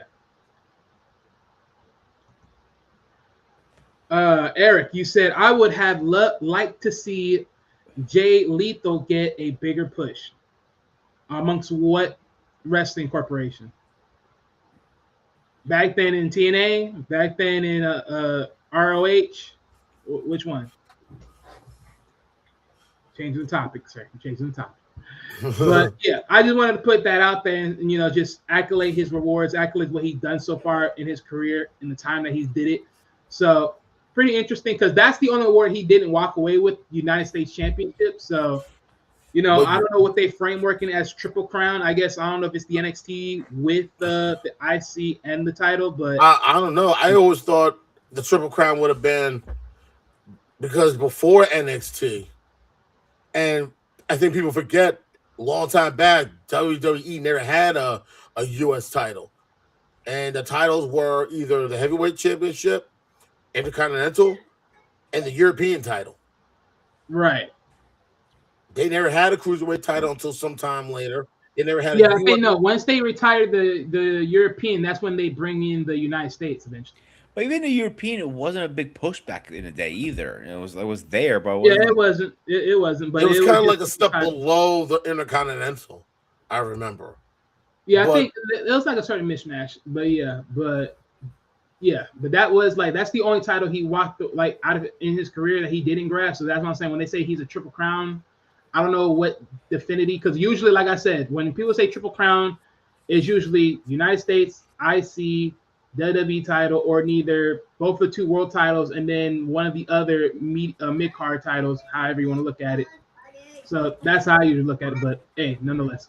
But I think it was smart. I'm glad that the WWE, like some of the titles, like the European, the Hardcore, the 24/7, I'm glad they retired a lot of those titles, because some of them, it had a niche. A Hardcore I like because you had guys that didn't have a problem, taking it to that, willing to push the boundaries. And I think the only reason why they had a Hardcore title was because they looked at what ECW was doing, and they were like, hey, you know what? We can do that too. So all those titles, I think, were all retired and merged under the U.S. title, I think. No, because the Hardcore title was still out when the U.S. title came in.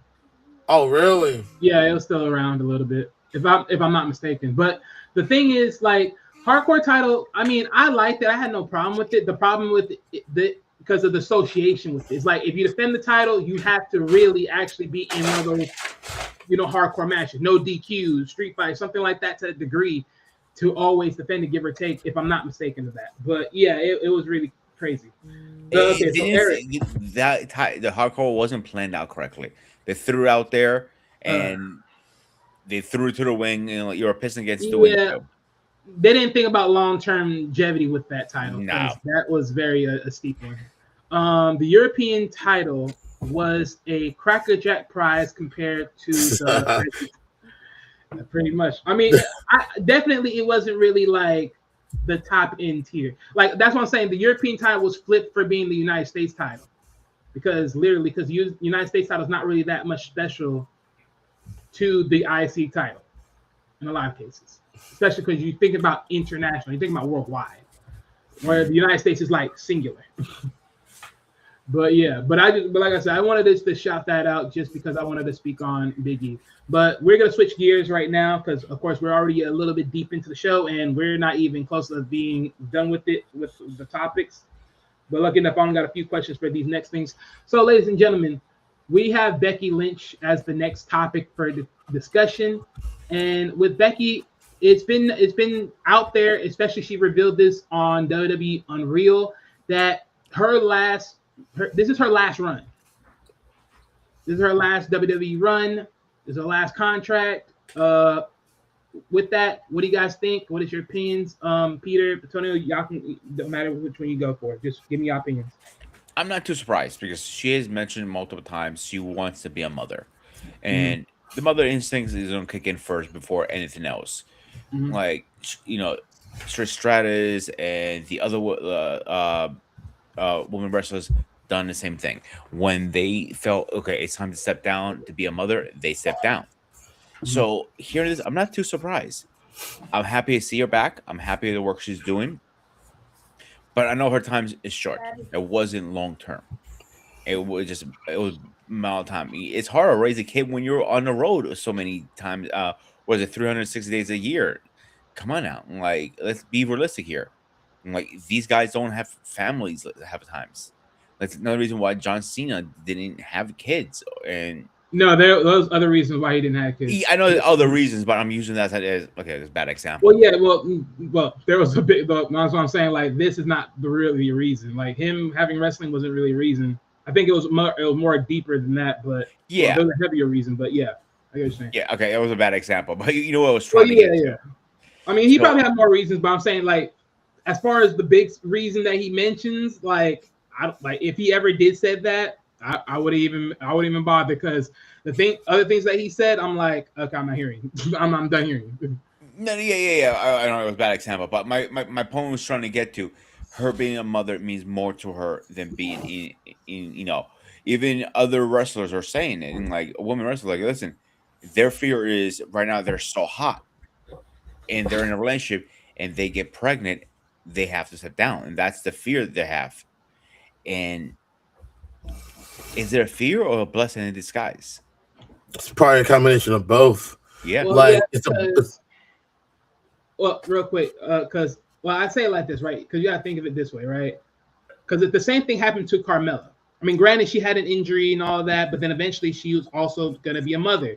So it's like, well, with the injury issues and everything, she's not really gearing to come back. Plus, she's a mother with Corey Graves being her man and all that. So all that put together is like cut it out. But there was something I heard some rumors that she's thinking about trying to take the quote unquote the NXT general manager job. I don't know if that's true or not. Pick and choose. But you know, I can definitely see like when things of this nature, where you got families and everything, and you take this up, women will definitely have to take the back seat and say, "Hey, look, one of us got to be the parent. One of us got to be there. We both can't just keep doing this and think we can just hand this off to our parents or something like that or whoever, and they just nurture this." While and then the only time we're there is when we're injured, and then well, that's the only reason we're home. That's the only reason we're good on kids. example is Cody Rhodes when his wife, because his wife was a performer, if I'm not mistaken. And Yeah, she wasn't a good one though. oh, okay, that's And as far as what I've Ooh. seen, she ain't all that. To be honest with you. Ooh. but the point I was That's trying to get crap. to, she, good or bad, whatever. She, one of them, they pride that conversation, and it made more sense for her to be home. Let's say bad, it doesn't matter if she was good or bad. But my point is trying to get to is that is a great example. So listen, she picked her child, and you gotta respect that. You have to Well, respect yeah, that. no, for sure. But I think in a lot of things too, though, if people are like with some women, right? If they think, oh, I'm hot now, it will be crazy just to up and leave because I became a parent. But it's like at the same time, it's like just look at your career. Ask yourself, what have you done? Like, granted, I understand that there's some people they believe like there's so much things I wish I could have done in the time that I was in my wrestling career and everything else of that nature. And I hear you, but at the same notion is like if you had your moment somewhere around the line, you did pretty good because let's be honest, where women wrestling was back then, you only know a couple of names. Where it is right now, you're part of one of the many names. It's not like you were just left as a jobber and just did nothing. You were just there. You did something. Depending on After person. the women's evolution, women's wrestling have changed so much. Yes. Like it's a lot better than it was 20 years ago, 20, 30 years ago. It was hard. It was almost seen back then as a novelty just to have them there. Now you gotta take them serious. And what Look at the couple of matches they used to have. They had a freaking strip down match Like as men, we were like, Yeah. oh yeah. Yeah, I ain't gonna lie. It wasn't like the product back then to the product of today. You put more respect on the women way more today than you did back then. I ain't gonna lie. Yeah, but as much as we loved, let's be honest. Vince, Let's go it was ace and wild. ace right now. Yeah, like it wasn't respect for them. Now I feel like it's more. Look, you can respect them as performers. You can respect them what they do. They Yeah, true respect them. They competitive. put time in. They put. Yeah. What's her name? Flair. Charlotte Charlotte Flair. Flair. She put time. Yeah. Yes, I'm not denying her father opened a couple of doors, Yeah, it but, did. Yeah. but she put time. Like now, her this run she has now, I think she's her best work right now. Doing right now. A lot of the women wrestlers, especially within the last 20 years, they have gotten better in some ways, like their in-ring skills, their technical skills. A lot of them have developed a very strong personality. Their mic skills have gotten a lot better. They're not just a pretty face. They're a pretty face that can kick your ass. They're a pretty face that don't have a problem getting their hands dirty. And you got to respect them for that, for real. And I've seen some of these matches, and now they got their own Royal Rumble. They have their own matches similar to the men. And I remember there were times when I've seen some of the women wrestling, like the fans are going crazy, like, yo, they're going at it. Like they're jumping off the top turnbuckle. They're going through tables. They're doing all this. And you're just like, can't take anything away from them. You can't. So for Becky Lynch, you said Becky Lynch, this is her last ride, correct? That's what they're putting out there. That's what she's putting out there. Honestly, enjoy the moment. Enjoy the moment. Go out there, do you. And then after that, thank you for everything, and I wish you all the best. Honestly, Charlotte achieved more than David ever. Oh, what? Really, Eric? Really, Eric? Did he see the 30 for 30? You know what? It just popped in my head. Who is David? I'm like, who is David? I'm like, oh wait. Did he ever see the 30 for 30 of Ric Flair? I have not seen the 30 for 30 for Ric Flair, but Lord Bro, have mercy. Wally, watch it. And I can see why he said that, but you know what really sucked? Like, there's more to it than why. I mean, I see why he said that, but at the same time, I mean, don't get me wrong. If the person was ass as a wrestler, they were ass. But to understand there's some trauma there. Like, have some dignity and respect. Damn it. Have a little bit of dignity. Oh my God. But look, with that said, you guys, thank you guys for your opinions. But real quick, another part that's also interesting story that also is brewing around Becky is about the situation that had transpired in the Royal Rumble. So, which also stopped her from not being at a certain WWE Raw events when they were in Philadelphia. So interesting enough, let's see here. Hold on real quick. So Becky was saying that she wasn't going to be at that show for the reason why she said that she was across country dealing with important business and planned to hold some people accountable. So this is what she said on X, right? For those wondering, I will not be at Raw tonight. Becky wrote on X, I'm in Los Angeles having an emergency meeting with some of the biggest lawyers in the business. I have been treated very unfairly, and it's time to hold some people accountable. I should be on the cover of the WWE 2K 2026. I should be your 2026 Royal Rumble winner. I should be celebrated with all the Becky believers tonight. I was screwed. When my team is done, we will rename the company WWBTV. Okay, this isn't over. So, this was pretty much about Becky getting eliminated in the Royal Rumble. This is going back to those comments because I guess, if I'm not mistaken, there's a lot of things tying to this. I don't know if that was more so of a gimmick or that was really like her honest opinions on that, give or take. But I think it's a gimmick. It sounds more a gimmick to me. Yeah, it could be. That's what I'm saying. I don't know. I'm just putting it out. But when I thought of this, right, it sort of seems like it made me put a nice question based upon right now where Becky is currently. So here's one of the questions I want to ask you guys right now about amongst Becky, and that is this: what is your with the current product of WWE? Is Becky Lynch being used properly at this moment in time, in your opinion? No. Okay. Antonio, what you got? Probably not. I haven't watched much of it in the last month or so, but a friend of mine that has, he's not afraid to comment on it on Facebook.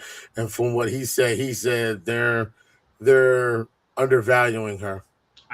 See, and I'm glad I said that. I'm glad I thought of this question. See, and the reason why I'm putting this together is when you start to add the story of Becky saying that she's pretty much, ready to walk out of WWE, and then where she is currently, it seems like this is her last road. And with her being her last road, you would think you use one of your top women champions in the business to really sell a lot of the future talent. And personally, I didn't love when they got her back into the IC title reign. I think the only reason they did that because they brung AJ Lee in, and they wanted to milk that moment, so they brung AJ Lee in, and they put the title back on her. Personally, I think that was a rouge. They should have let Maxie Dupree have the IC title, especially looking at where Maxie Dupree and Natty Blackheart, which is now they changed Natalia's name because they're going with her new character image. They should have went off with that, and that should have been the storyline with the IC title. They did, and that's not what it is right now. So looking at that, that's why I want to ask that question. But now I want to ask you guys the newest question that I have to mind, and is this, right? With Becky Lynch taking her final moments in wrestling before she walks away, where do you see her? Okay, where is her landing position in the WWE women's hierarchy? How do you favor her in the hierarchy? Oh, wow. That's a If you don't want to put a number on it, you can say high, low, anywhere in between. If you don't want to put a number on it, It's hard for me to say that because I have my favorite women wrestlers. well, that's what I'm saying. You don't have to say a number. You can say No, high. I know. What I was going to say, I have my favorite women wrestlers. Some of them are current, some of them are not, and some of them I like to see where they go to. She's one of those I like to see where go to, but I understand her career is coming to the end. I would probably put her up there with a Trish Stratus level. So you're putting up her high, okay? Yeah, but it needs to be marinated because Trish Stratus' career was great back then, but now it's even better. People look back what has she done. I think 10 years from now we're looking back like this bitch fucking did it. We're gonna be talking about. Mm-hmm. I rest my case there. All right, Antonio, what you got? Definitely high because Becky Lynch, she was one of those first female wrestlers where they started taking it serious. Mm-hmm. Like her and Trish Stratus and a couple of other ladies that came in. And then you look at Rhea Ripley, then you look at Bayley, you look at Asuka, you look at how it wasn't as serious in the beginning. And then all of a sudden, you just start seeing the quality of matches getting better and better and better. And she was one of those that helped lay that foundation to where they had to start taking the women's division serious. So she helped lay the foundation for a lot of other women that are going to come after her. And now they see it as, I see the trail she has, the foundation she has laid, her and a Trish Stratus. I'm going to follow them, and then I'm going to blaze my trail in the process. So I'll definitely have to put her high because I don't know if there would be a women's division without her and a few other female wrestlers. I don't think it ever would have been taken serious.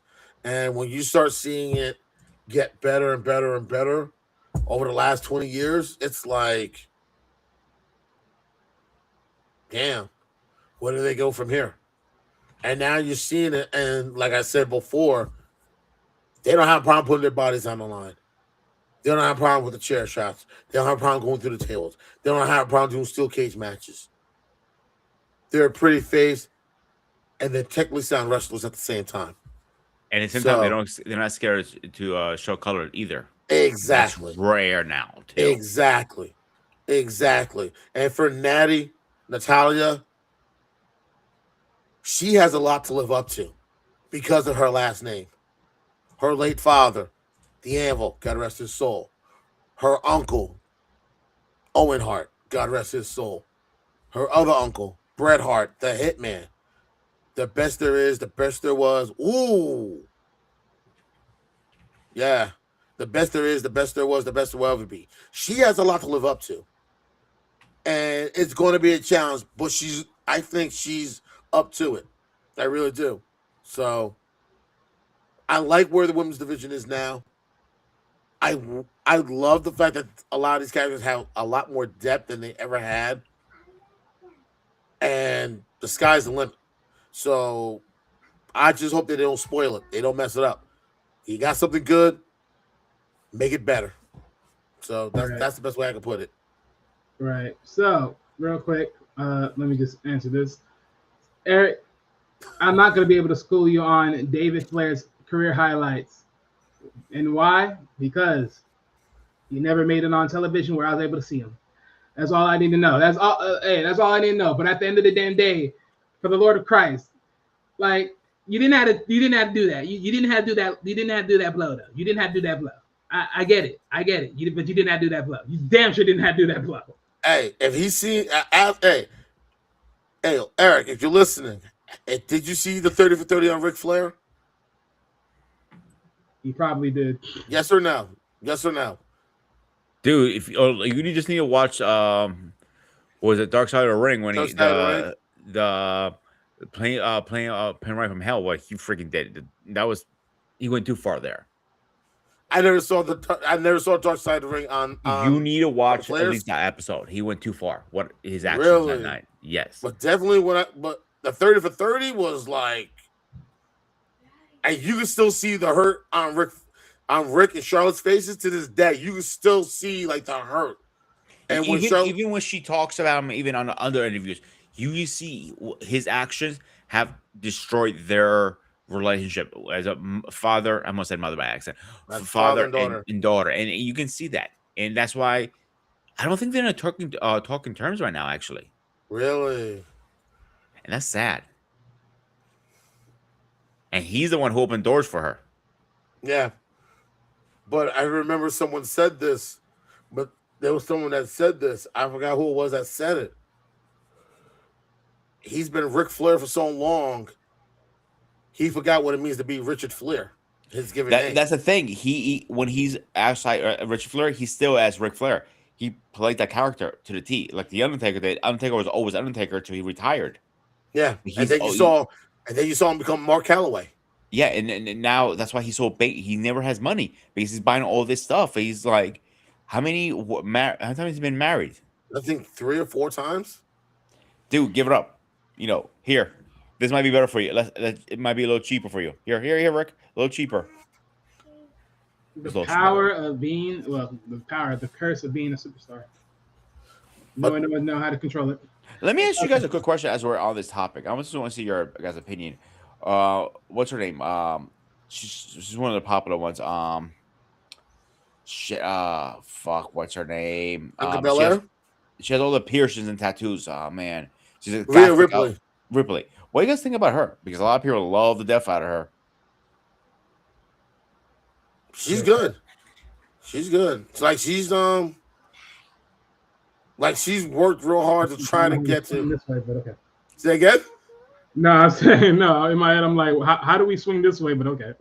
I'm just curious your opinion. It's my fault, Wally. I'm just curious. Yeah, no. I mean, she's good. Don't get me wrong. She's definitely good. She's one of like, when you're talking about like dark caricatures in wrestling, she's probably one of the better dark female caricatures.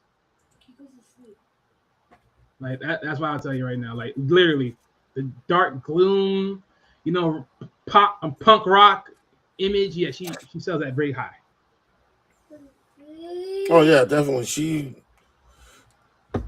The thing with Rhea Ripley, and I didn't know she was from Australia, and I didn't know her family was originally from Italy and then settled in Australia. And I didn't know that. Yeah. You don't hear the Aussie brogue as much, but you can hear it. But I hear the Australian accent, but I didn't know they were originally from they're Italian. You know yeah, what I'm saying? That yeah. part I didn't know. There's a very large Yeah, I couldn't I believe the think Italian because when you take off the paint and everything, and then you see her for her natural stuff, it's like you can sort of believe that she's Italian. But the Australian part that was new. That was like okay, interesting. But I don't. I do think she's good, but yeah. I do think she's a little bit overrated too at times. That's what happens when WWE sells a character for too much, knowing that their time in the sunlight is been done. But I don't blame it on her though. I think what it is, she's taking advantage of it for 15 minutes. She's not going to waste it. She's going to go out there. She's going to do her thing. 15 minutes. We talking about storylines that should have ended right then and there, and they kept on going and milking. I know women that idolize her, and they're a lot older than she is. I'm like, how I don't see the connection here. Because you gotta think about it, it's like you look back at their time and be like, oh, I wish I was her, great backbone, all that other stuff, just a little bit wild, reminiscing. So sometimes that's how it is. I can see that. But all right. So that's gonna be on. But real quick, let me just leave this off with Becky. And just real quick, so actually realized Triple Crown is not really not what I originally thought, because it's Grand Slam is what I was thinking, but Triple Crown is something different. So yeah. But real quick, I do want to put this for Becky. When she was in the Indies, she was in the Supergirls wrestling. She was a Supergirls champion. I guess that was the world champion in that one time. She was also in Queens of Chaos, and she was a one-time world Queens of Chaos champion. But once she got to WWE, she won. She has a one-time victory of the WWE Elimination Chamber in 2024. She has a one-time victory of the WWE Women's World Rumble in 2019. She is one-time NXT's Women's Champion, two-time WWE Women's Tag Team Champion, one with Lita and one with Lyra Valkyria, two times WWE Intercontinental Champion, two times WWE Raw's Women's Champion, and also five-time WWE SmackDown's Women's World Champion, or just in general's World Champion at that point in time when it was only a singular title. So that's the big knock on Becky Lynch. So just give some praise on that for her final run when it actually happens. Give some salutes before it actually goes down. But with that said, let's get to the real hot topic of tonight's show, and that is Ricochet and Ricochet's comment. Because Ricochet, he throw gas, he throw some massive gas on this one, boy. Woohoo! He throw some massive gas because he's standing on business with this one. He's standing on big time business. And just to put this out there, so just gonna start reading it up. So Ricochet has mentioned that he has found peace in solitary within AEW, but he had made some very vulgar and viral comments about WWE. It goes a little something like this, and this is where he would say, where was the hold on, let me get this comments.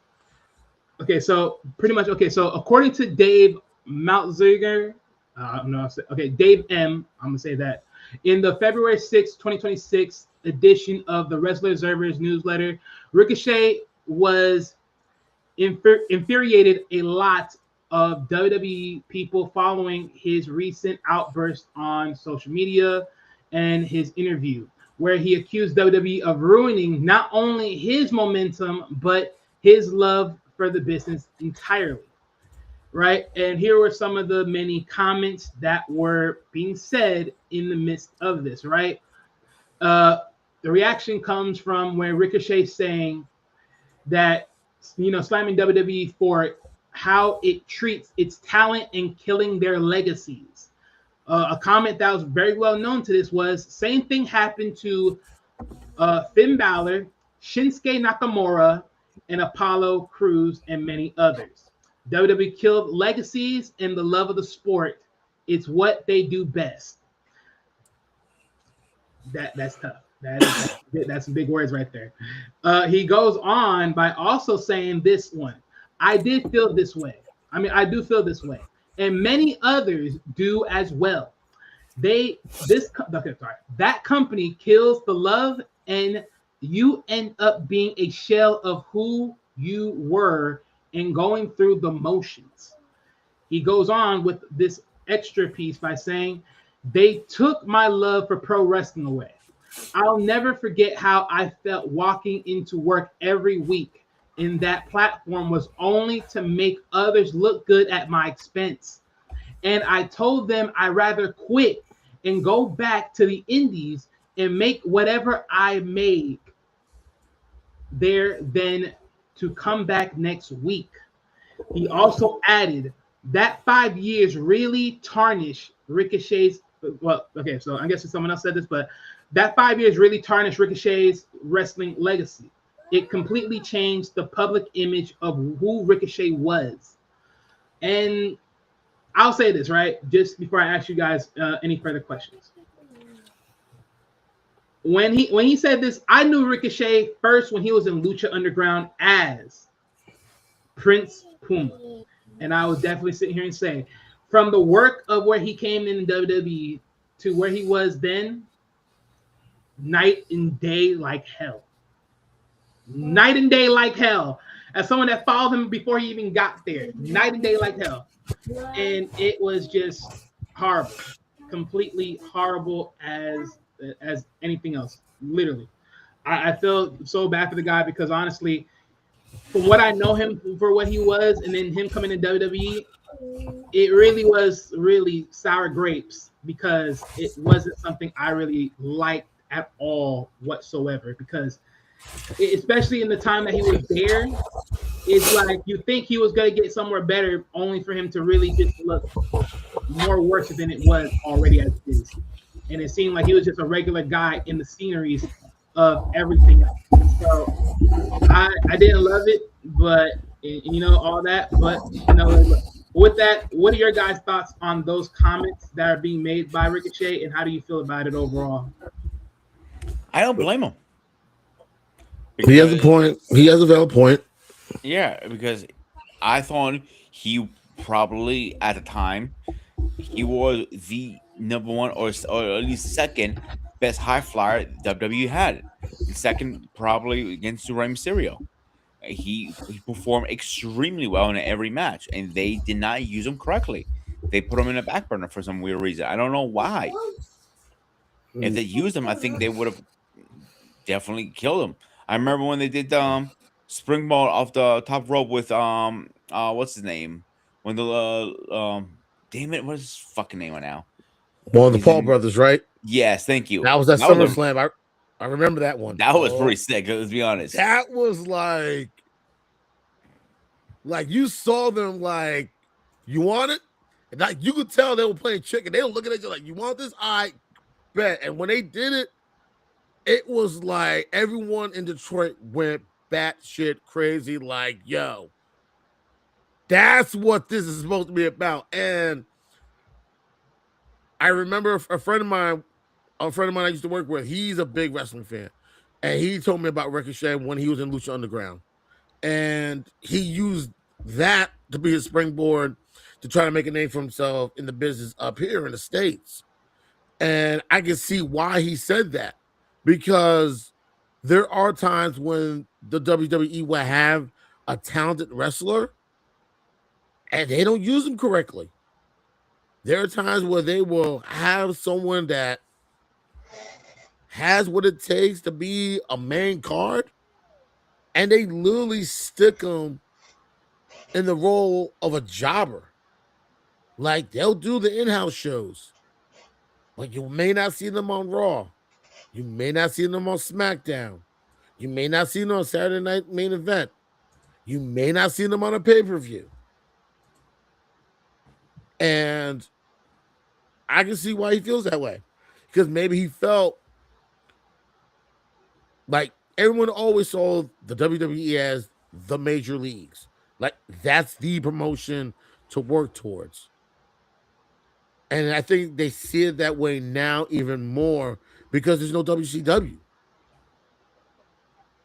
And 25 years ago, before WCW ended, you had WWE, you had WWE, you had WCW, you still had ECW,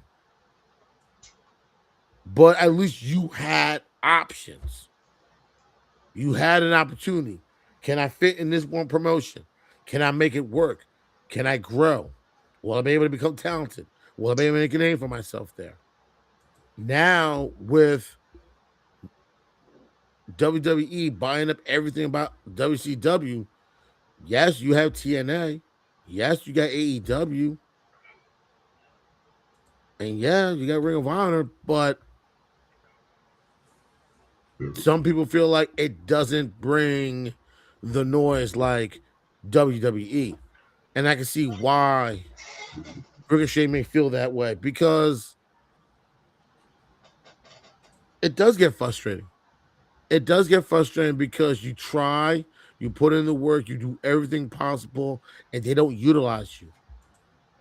So I can imagine what it's like. You get there, you're only doing the in-house shows. So you're not seen on TV. I can see why you go to the arena and you're mid-carded on Raw.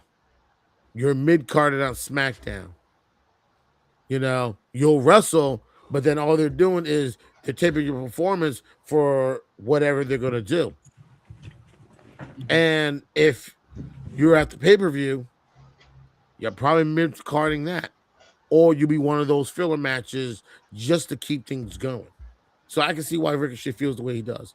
And I can't blame him for feeling the way he does because it does suck that a guy like him, they never pushed him for whatever reason.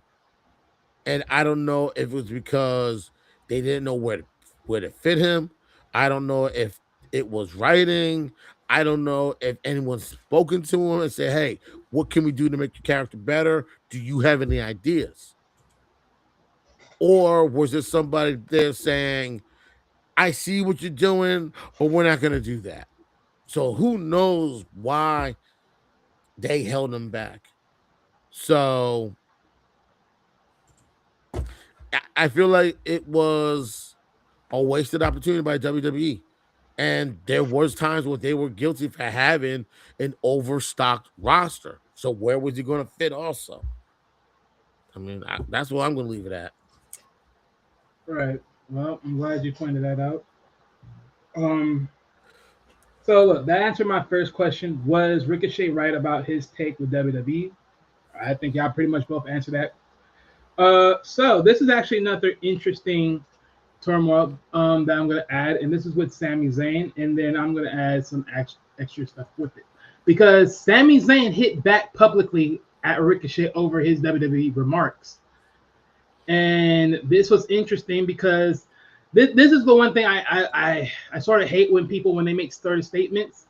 And the reason why I say this is because I understand if you have a very standard statement as far as counterproductive comment as far as to what people believe or what they how they're taking everything. And I would sit here and say this, and let's be one thing clear. I would sit here and say that yes, Ricochet does has his right to feel what he feels about his take.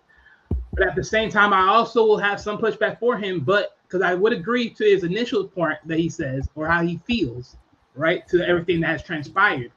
And even to his comment that they did this to other people, because I ain't gonna lie, there's definitely some names we can mention that WWE pretty much fucked and burned their turmoil down. Clear conception for anyone that knows the Lone Wolf. Do we all know who that is when I say that name? Because let's be honest, they butchered his character down. They bring him back to NXT. They brought him back up on to let him go. Literally, they destroyed that dude's career. They pretty much destroyed his image at that point when they did that, in my opinion. Which one are you talking about? Hold on, I'm about to go find him right now because I don't remember his name fully. I think I know who you're talking about. I'm not sure. Are you gonna put it? Are you gonna say it right here, or are you gonna put it in the private chat? No, I'm gonna say it out loud once I find his name. If you know it, then you can say it. You can say it.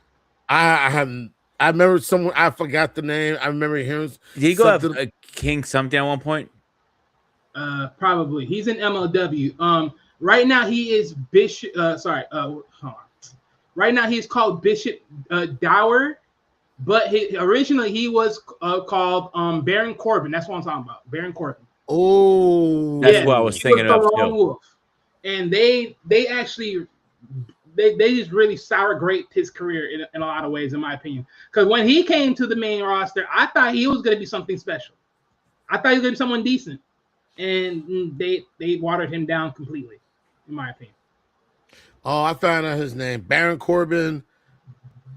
Yeah, His actual name, Thomas Pestock. okay, right. Hold on, give me a moment. But yeah, but real quick, so this is what. Let me see, because I'm about to find the exact comment he said. And what's so ironic? Looking at his build, he's the build that Vince loves. He's big, he's tall, he's muscular. He's that physique that Vince loves. The guy's listed at 6'8", 284. And Vince loves guys like that on the roster. I don't know why. He has this thing like, yeah, that's the guy we want. Yeah, sadly enough, it just didn't work out, which it was sad. Because literally, by the time he originally came back up to main roster, eventually he was just released, and I was like, damn. It's like y'all water his career, y'all water his character, everything else. Y'all abandon the lone wolf persona, only for you to make a funny persona. Abandon that persona in the worst way possible. Rebuild his persona a little bit with Braun Breaker creating the Dogs team or something like that, Big Dogs, whatever the name was, only to let Braun Breaker be a solo star, and then had him still in NXT, bring him back up, only then after that to be released. It was like, okay, yeah, you know what? Sorry, no. We mentioned earlier about Cody with that Stardust role. Okay, again, no. So there was definitely some names. So again, Ricochet's merits of what he's saying isn't like fully gassed. Like it has some merits. You can name people. You can literally name people that you tarnish some careers of. Now, granted, don't get me wrong, it's the business. You know, sometimes it's up, it's down, left and right. You know, some things come up and it's good. And next thing you know, some things tear down and it's like, you got to cut the cord. And, you know, sometimes that's not really the wrestler's fault. That's not really the organization. It's really just business fault. Honestly, one person that comes to mind also that I feel the WWE did that too, Perry Saturn. Who? Perry Saturn. And I remember when he was in, and I think we talked about this last week. When he first, like, I remember when he was in WCW, he was. That is true. Eric, I'm gonna get to you on that.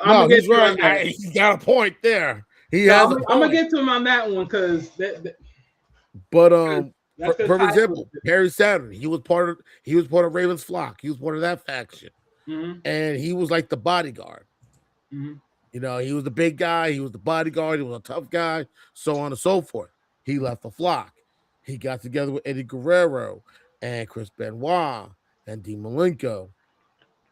And like you saw the four of them together, but they really weren't a faction. And then all four of them left. All four of their contracts were never renewed by WCW. Now you see them on WWE, and they come in as this group called the Radicals.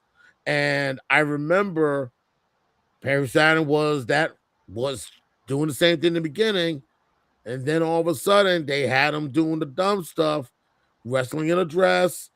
He had this little side character called Moppy, you know, and it was like it was a mop head that looked like a woman, and like they made him look like a character of what he used to be, and then you rarely saw him doing any matches, and then all of a sudden, like he was nowhere to be found. Damn. Yeah. That's crazy work. Yeah. There's definitely some people WWE like sort of just screwed over. But you know, real quick, I'm gonna address Eric's comment real quick because he says they're good at that, Wally. Look at what they did with Ron Killings. But you know what, Eric, I'm gonna be honest with you. I agree with you on that sense, but on the premise of it, here's the reason why I also somewhat disagree. because this is where people have to understand. When you go to the Giant, I mean, I say this at a time, you can go to WWE and they were truly about the product, aka wrestling, more than the entertainment. But you have to also remember two things. Characters like R-Truth, aka outside of it, Ron Killings, was a character that wasn't meant to ever join WWE. You like, I ain't gonna lie, when Ron went there, I knew he was gonna be nerfed completely. He was never gonna have his voice, he was never gonna have his character, he was never gonna be him. This is why I say this. Wrestlers just got to be honest with themselves and honest with where the product is. Because again, if you choose to sacrifice yourself for money, don't be mad what your career looks like in WWE. I'm just going to be honest. If you sacrifice yourself for money, do not be mad. Do not. Truthfully, do not be mad. Enjoy the ride while you have it and enjoy that paper. Because that's what you honestly went for in more cases than not. Because if you thought you was going to get something different at that time, and maybe at that time you probably did, but if you think you were going to be a certain way when you got there, no. And I think in a lot of cases, going back to Ricochet, this is why I say I believe Ricochet's expectations, he thought that him joining WWE was going to be like his real moment where he's going to look a certain way, and his expectations got knocked down so hard to the point that he fall out of love with wrestling. But that's what happens when you sell yourself. Because honestly, if I took Ricochet's life in his wrestling career in my hands, I would have been like, hey, bro, go to TNA. Because that's where you would have shined. Just like AJ. Go to TNA. Mm-hmm. Literally. And I back and says, I agree, Antonio. The Moppy gimmick after the Rascals after the Radicals dissolved. Dissolve make him ill. Okay. Yeah, it did, Eric. It was like I was watching the Radicals and they made this big thing about them, and I was like, okay, all right, cool. And then of course you saw Benoit, you saw Guerrero, great, no problem. Every now and then you saw Dean Malenko, okay, no big deal. In the beginning, when you saw Perry Saturn, say again. No, I'm reading the name wrong because I'm thinking Rascals because someone else has the same, like slightly closer name to that, and it's actually the Radicals. I'm like, okay, wait a minute. That's how they actually spelled it. That's how they spelled it. And Perry Saturn, okay, in the beginning, yeah, cool, but then when they started doing all that, it was like, the fuck is this? And then all of a sudden, it seemed like the only ones you really saw that were the Radicals was Chris Benoit and Eddie Guerrero. Every now and then you might see Dean Malenko and Perry Saturn wearing a skirt saying Moppy. And I'm like, what? That don't even sound like a good nickname. No, it didn't. It didn't. And another character was Santino Marello. And look what they did with him. Yeah, but I ain't gonna lie. Santino Marello was always supposed to be a character, though. He wasn't really supposed to be a thing.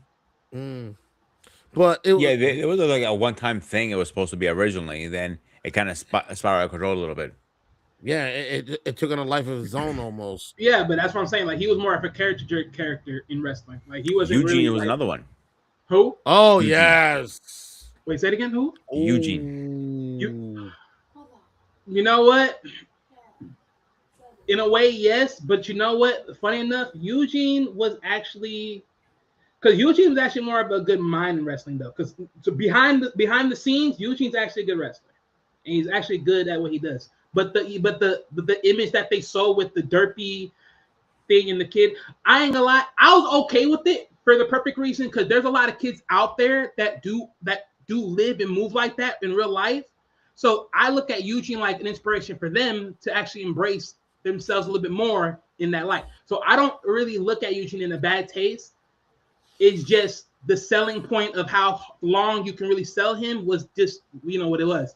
But I don't really look at it bad. I see your point in that because two of my in-laws are autistic and they were big wrestling fans. Right. They were big, my wife told me they were big wrestling fans back in the day. Mm-hmm. So damn. Yeah, that's true. They did. They did. But they were big they were big fans. And I remember My wife told me a story when they got tickets to go see Raw Mhm. when it was here in Jersey, and this is when they used to do it at the Meadowlands. You know, they were all excited, made signs and everything else, and they had a great time. So Mhm. I do see that one aspect of it because for a good number, good number of people that were autistic, that was like those were their heroes. Mhm. Those were the people they looked up to. They loved everything about it. They loved everything about those characters. Right. So No, yeah, I for can't sure. I can't be mad about that.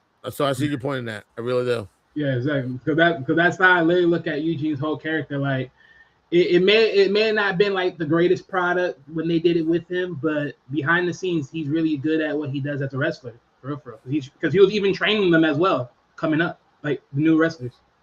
Oh wow. Yeah, yeah, yeah. If you look it up, if you look his character up, yeah, he's actually a trainer, a wrestling trainer. Wow. Yeah, That I did not know. yeah. Definitely. I But got let me go to Sami Zayn's comment, and then I'll ask you guys the question wrapped around this comment. But this is what the article says: Sami Zayn decided not to let Ricochet's remark sit unanswered. The Intercontinental Champ made his stand clear by posting a sharp reply that pushed back on Ricochet's framing of WWE and its impact on careers. Sammy's message carried a tone that suggests frustration rather than casual disagreement. He said he planned to steamroll through him, which many fans interpret as both a personal dismissal of Ricochet's claims and a defend of the work done by WWE's talent. Zayn has long been seen as someone who takes pride in representing the company, and his response reflect that. To him, Ricochet's remarks didn't just critique management, but it also overlooked the efforts and dedication of those who built their name inside the system. His reaction added a new layer of discussion showing how differently wrestlers view their experience based on the path they follow. And again, this is where I say and say I have no problem with people having a disagreement. My issue is with his take and whatever heated rant that he went on against it is again, you did not choose to listen and hear what he said about himself and how he felt about his experience.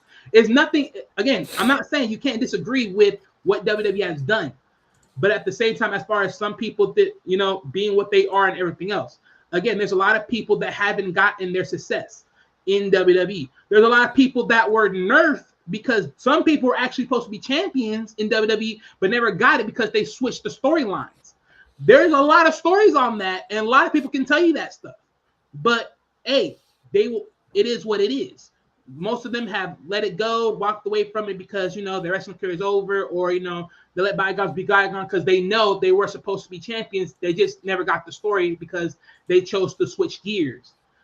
A lot of people were nerfed that they should have been champions. So the fact of the matter is that Sammy can't take a moment and realize, you know what, Ricochet, you have a point, but don't act as if WWE only tarnishes people's careers. They don't build them up.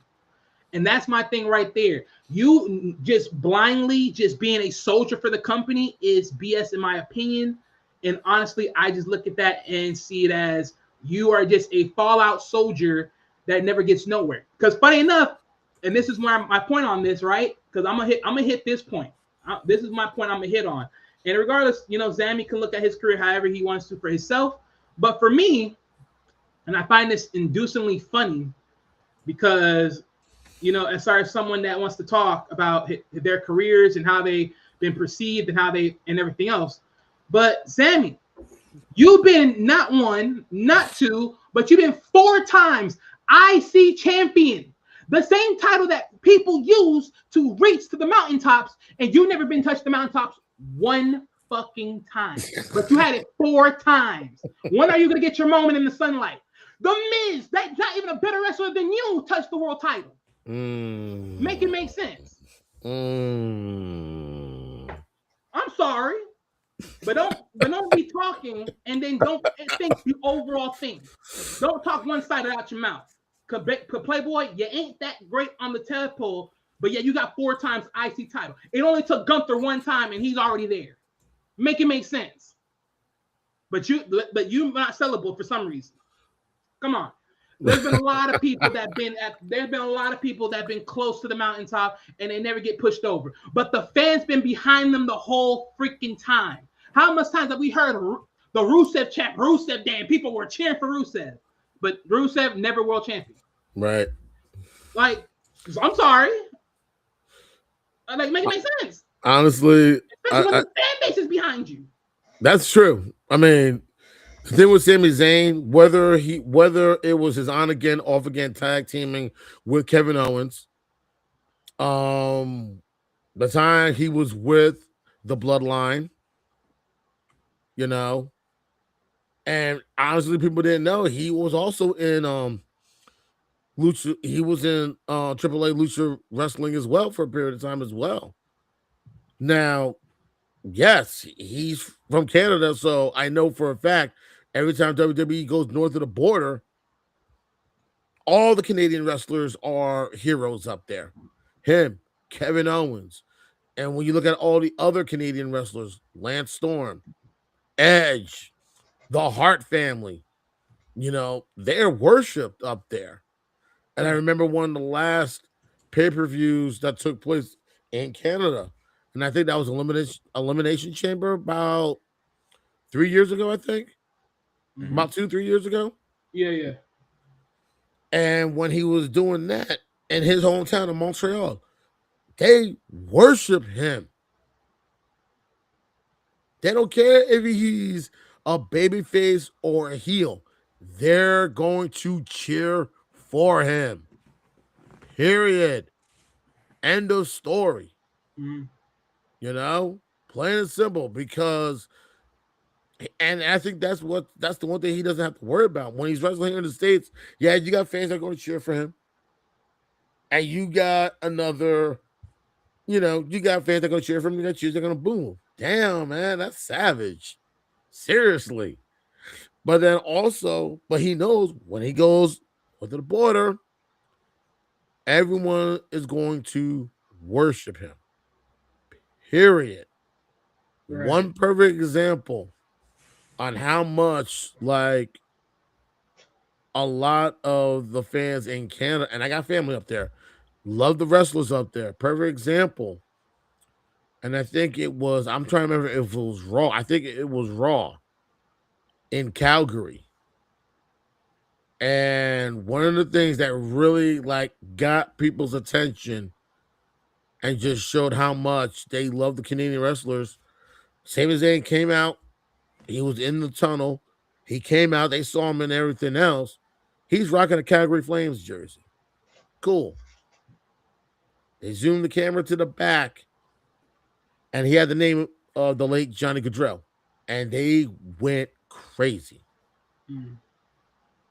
Because, not just because of the fact, they love their wrestlers, but this was sometime after, sadly, Johnny Gaudreau lost his life to a drunk driver, him and his brother Matty. They're from here in New Jersey, and they were in town for their sister's wedding. And this was the Raw, I think, after that tragedy. And that was one of the first things that he did, was like, he didn't have to, and I don't know if someone convinced him to do it or he chose to do it, but he's always going to get that love. Every time he goes to Canada, he's always going to get that love, regardless. So I can see why he said that. But at the same time, and I think Sami forgets this sometimes, you have some guys on the roster that don't get those type of moments like you did. So I don't think it's just sour grapes. Ricochet felt like he was underutilized. And I can see why he felt that way. But he was. Yeah. And real quick, because Peter, I'm going to ask you the same question. Is Sami Zayn's comment to Ricochet a fair pushback? No. The reason I don't think it's a fair push-up because Zayn he's a good face. That's all he is. He throws some laughs. Hoo ha ha ha. He comes in. He does some, like when he said, "Ooh, don't be why you not so Uzi or whatever the comment was during the bloodline thing? Mm. Okay, that was a laugh. They made Roman almost broke character. Yeah, I remember. Yeah, and that's it. He's a good face, but put him in a world title position. No, I don't think he's gonna ever have that. Unfortunately, Funny you They're- say that because I'm gonna give you this. When he actually had the United States title in hand and he was pushing that out, he was so pretty much that was supposed to be his idea prerequisite to test him if he was gonna be that guy worthy enough to then now finally get a world title shot. Mm. And as you see, when they recently just did with with Drew McIntyre, we all saw what happened. That didn't came through. But my thing is this, right? And just in fair notion, right? Just thinking about a lot of what Sammy's done, like indies up till the point that he got to ROH and then where you are in WWE, I can definitely say yes. To Sammy's visuals, you can definitely look different. Because I would sit here and say to a lot of people, some people's career did launch overnight at a higher venue than where they were before they got there, and they became a bigger star there, and that's fine. That is very true, him included, because I would think when you look at who his character is, like when he was in ROH, he did a lot in ROH in comparison to his fellow mates that were there with him back in the days. So him coming to WWE, yeah, he did a lot in WWE, regardless world champion or not. You know what I'm saying? Like he did a lot, and I give him that. But again, the fact that you're not willing to look at your peers and understand where they're at, even if you disagree still, to understand where they're at and how they feel. I just believe that you just don't have no sensical for anyone else's career. You have no real true understanding for no one else's career. You do not know the understanding mindset of someone that actually built their name. Because when you look at the list of what Ricochet has before even touching WWE in comparison to Sami Zayn, you would say if you look at it's night and day. It's night and day. Literally night and day. Like if you look at both of them, Lord. Ricochet literally went up the indie scene, and he put his time in. I don't know Zayn's back career before WWE. I'll be honest, I don't know. I don't know how much time he put on the indie scene, or if he even did the indie scene, or he did NXT only. I don't know. I really don't. You talking about Ricochet? No, Zayn, for example. Zayn. Oh, Zayn. Oh, okay. Yeah, he did. Yeah. He did the NXT. Okay, so he took the easy route versus Ricochet. He put his time in, and I realized those guys who put their time in. Zayn, he did the indie scenes, and then he worked up to NXT. Oh, I apologize. Okay, yeah, they both were in the indie scenes, but when you think about the popular ones, Sami Zayn wasn't in the popular indie scenes. He was more so Ricochet than him. Yeah, according to this, Sami Zayn did IWS, that was based out of Montreal. He did International Wrestling Syndicate, that was based out of Montreal. Mm-hmm. He was also a heavyweight champion there. Yeah, two times. And then after that, he came to the States and was with this other one based out of LA called PWG, Pro Wrestling Guerrilla. And then he did another one that was based, and then he did Ring of Honor. And he wrestled under the name El Generico. And he actually did wear a mask at that time. Yeah, I think it was neither in Pro Wrestling Guerrilla or something else. One of the other Puerto Rican, not Puerto Rican, but one of the Latin wrestling corporations. But yeah, he did wrestle under a mask. I don't know if he did under that particular wrestling function, but yeah, he did wear a mask one time. I think that was at Ring of Honor. He did that. Okay, give or take. Yeah, he did that. Yeah, he did that for 11 years actually. And really? Well, he never really shined with that one too much. He's won a couple of titles according to this with Ring of Honor. He's done let me see what I can find.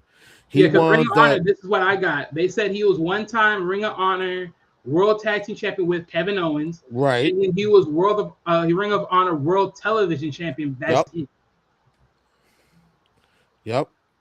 So that's what I'm saying. Like again, I can mention from Zayn's perspective. Like I can mention one wrestler right now off my back that I think he's so under. He's getting pushed too hard, and he does not have the skill set. Who's that? Seriously, bro? You're an asshole, bro. Eric, I love you, but you're an asshole some days. So cruel. And you guys call me an asshole. I know I am, but Oh, that's cruel. Oh my gosh. Bronson Reed. Bronson Reed. I think he does not have the skill set to be on the main roster at all. He top rope. He jumps up like a goddamn fucking well coming out of order. Right. Yeah. I mean, you'll be surprised. Listen, even I can do. Even David would do that easily. Oh, what? I love you, David, but I gotta throw some shots at you still. Lord have mercy. But seriously, You're so wrong. Seriously, think of what I'm saying. He's getting pushed so hard right now, but I don't see the skill in him at all. No, I can understand it because in comparison to other big men, you can see like, you know, he's not that really like that mobile or so. So I can see like in a comparison to Samoa Joe or to someone else of that stature, like, yeah, I can see it. I can see what you're saying. I'm not going to say that he ultimately sucks though, but I can see what you're saying. That's my personal opinion, of course. Well, yeah. And we did agree on that. But my point is trying to get to Ricochet. It put him and Reigns, you know, move to move. I think Ricochet will beat him any day. And that's my point. It's like they're pushing this guy so hard, but Ricochet had so much more skill. If they put him in a world title match, I think he would have fucking killed it. No, he's not. A lot of people would be crazy to see Ricochet as a world champion. Because Ricochet, like, again, when I first saw him, that was in Lucha Underground. And I was stoked to see him being world champion. I loved his character. He was one of my favorites watching that show. Literally. I tune in every day just to see that man. Because I loved his character. He made me a fan of him very, very so much when I saw that character. But to see a lot of the stuff that he's done in his time, it's like I have to feel for the guy because he has a point. It's like, I did all of this. All of that I did. Everything that I put my heart, my blood, sweat, and tears in, only to reach the big times, and this is what it comes out to being. I have to feel for the guy. I understand what he's saying. Like, again, and I'm not and nowhere near in any of these guys' room where they're actually wrestling, putting their body on the line and everything else of that nature. Oh, true. But to hear and to understand what they feel when they're putting all this work in to be who they are and everything, and it just seemed like it's been watered down. It's like, hey, look, I have to understand it. Because it's like, when you speak of this person's name, how are you going to speak of it? Is it going to be high, low, somewhere in the middle? Like, if you say his name, would people know it to be crazy stoked? Or would people just be like, meh? Who's him again? I'm like, oh, this is him. Oh, yeah, I know. You know, Eric put it in the chat. And Eric put it in the chat too. And Eric said the same thing. Look at here's one example. Mr. Wonderful, Paul Orndorff. Totally underrated. Mm-hmm. Totally underrated. You know what, Eric? David's gonna get you for that. He's gonna get you for that. You're so wrong, bro. Come on now. Oh, I get you for that. You are so wrong. Oh, you are savage, for real. But yeah, look. But like I said, Mr. Wonderful, Paul Orndorff. He had the size, he had the look, he had the charisma, he had all those things. The charms of the ladies that they would love to see him. He was pretty much truthfully perfect, but he wasn't perfect enough to sell you as a champion. Exactly. Including his son, which was unperfect, and he never even got that close neither. I mean, he got close enough to be IC champion, but he was one of those many people I was talking about that got the title but never got there. And that's sad. But at least he got close to enough to be his father's legacy, right? At least close enough. But with that said, right, and this is another point that I want to hit on, and that is the main visual question that I put on the thumbnail, and that is, who is next? Because I'm going to ask this one more question as far as Ricochet, and then I'm going to move into that. David, Eric, we all know you love David, but I understand the funny parlay joke that you want to throw out there. I truthfully understand why you said that. But the next question I have, and this is the final one before we're closing in on the show, is this: with Ricochet making this viral comment, do you see other wrestlers coming out and speaking the same notion that he has done?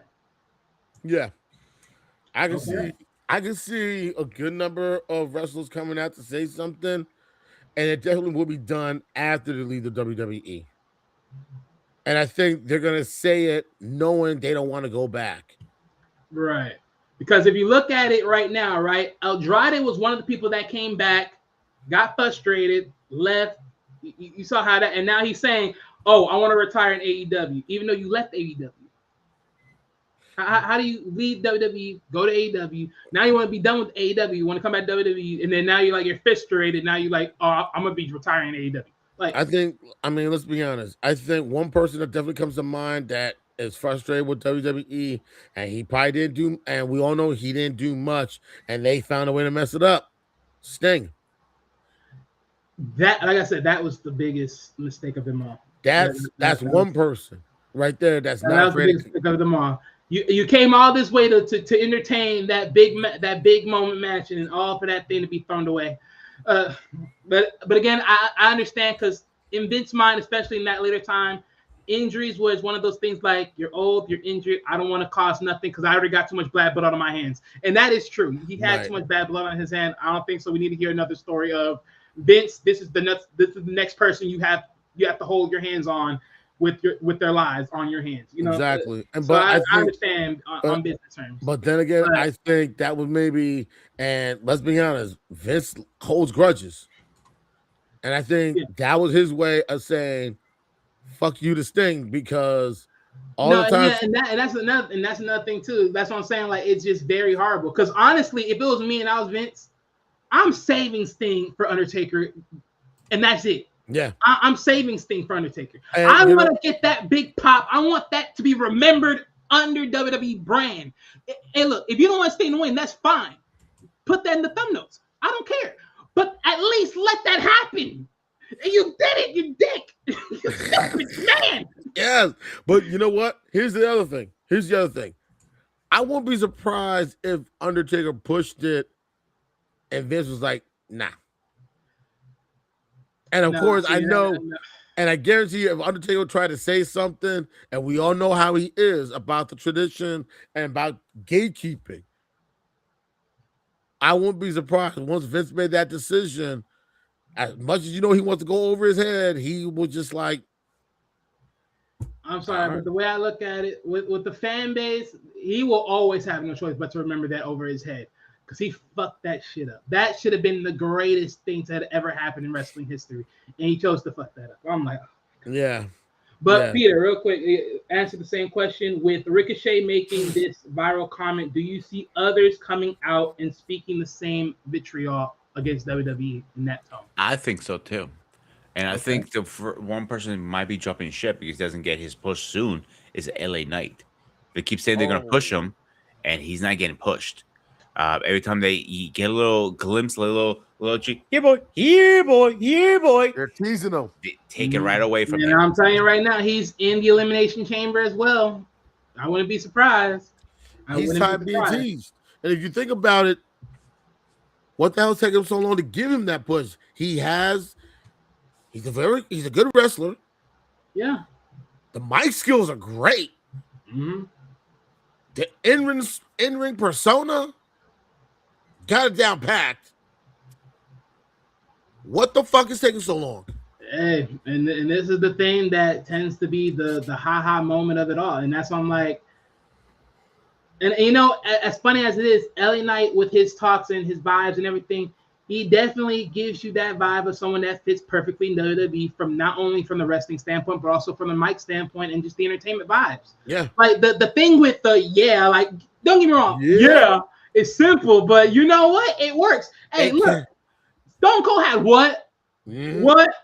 And that was still the most funniest catchphrase. That simple word.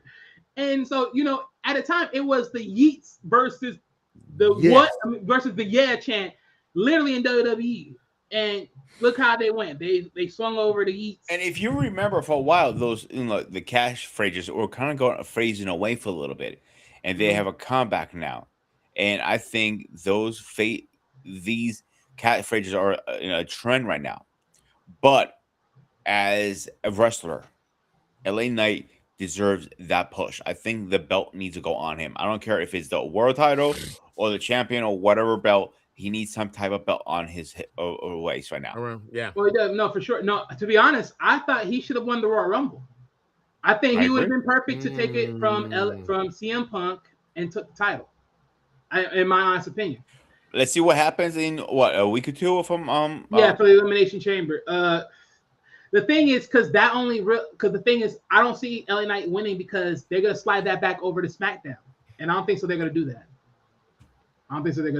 So that's another L for him there. Honestly, the only other time they may push him, and it may not be for another few months down the road, and hopefully, even though it's going to take a little bit longer, hopefully it works out. If they do push it down a few months down the road, Money in the Bank. That, you know what? In fair notion, that is probably the best way down. But the thing is, I ain't gonna lie. Like, it's bittersweet. Yeah, you're right. It is gonna be bittersweet because honestly, he can win without it. True, but I'm hoping. But it is his best opportunity right now. I like I said, I'm hoping by the time Money in the Bank comes around, he's still on the roster and he's still healthy. Right.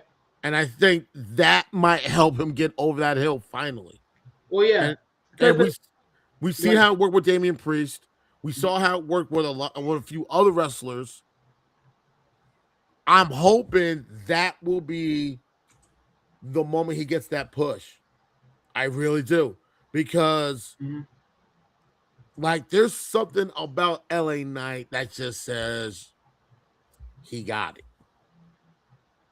I don't know what it is, but everything he does, you just look at and just say, he got it.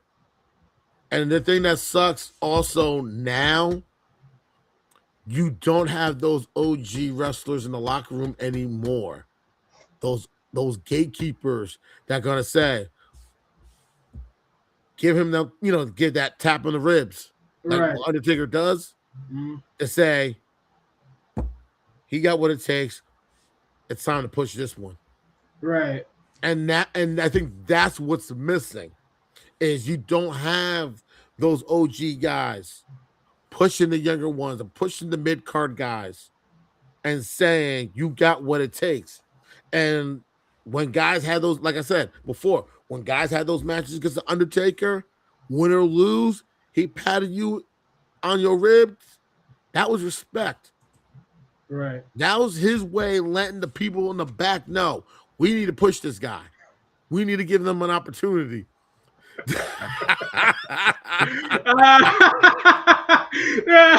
Eric, you got nothing but jokes today. You got nothing but straight jokes. Because he knows that Paul was nowhere near the time, I guess, when Money in the Bank came down. Yeah. Wow. But one thing I want to add to this, right? Because I would think, since he did mention some names, I would want to see some people do push out and say certain things to clarify yay or nay, somewhere in between of understanding and also talk about their experience and how they feel about it. Because let's talk about it. Because I know, Peter, you talked about Tommaso Ciampa leaving, and you feel bittersweet about that. But funny enough, he came down and said the reason why he left WWE was because of financial reasons. So honestly, it wasn't even like he didn't feel bad about his position in the company. He just felt bad about the money he was making. So that's why I think he just signed with AEW, didn't he? Yeah. He signed with AEW, but that's what I'm saying. The reason he left wasn't because of how he felt about the product. It was, as far as I know, like what I read, it was because of financial issues more than anything. Yeah, he want to make more money. Nothing wrong with that. Right. So yeah. So I think that was the main thing. Is like I guess they wasn't willing to give him that money, which was sort of like a little senile because he is one of those guys that were pretty good for the new era, but they didn't want to give it to him, give or take. So yeah. So I guess because that's why he left pretty good on good terms.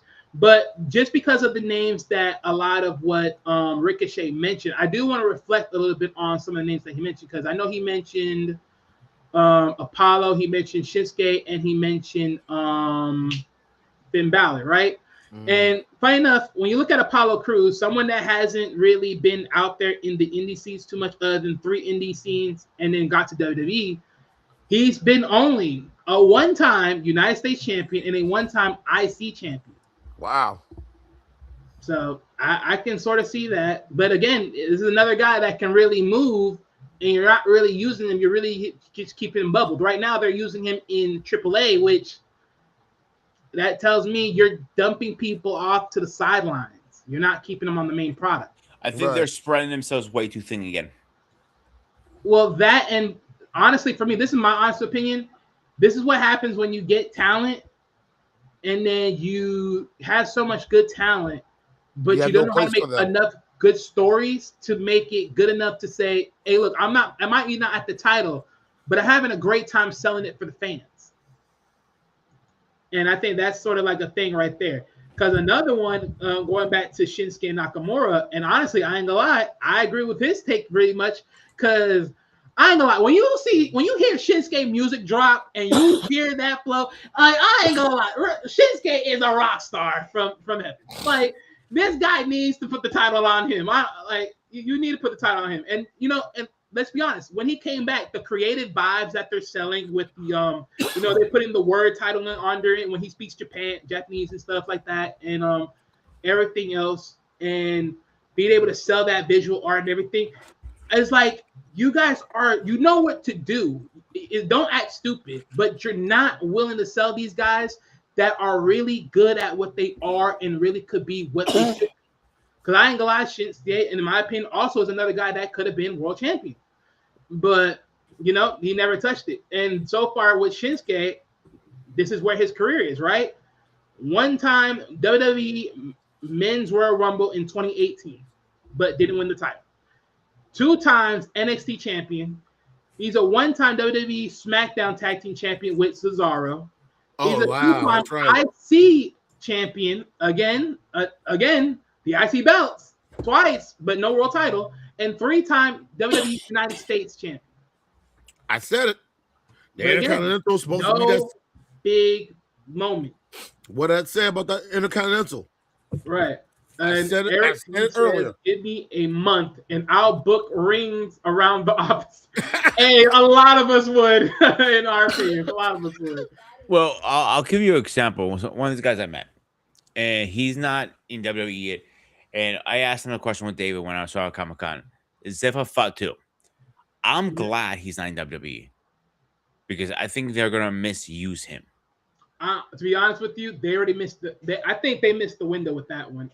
If they brought him in, that whole bloodline thing, it would be a miss. It's already a missed opportunity. They should have brought him in when the bloodline thing was already in.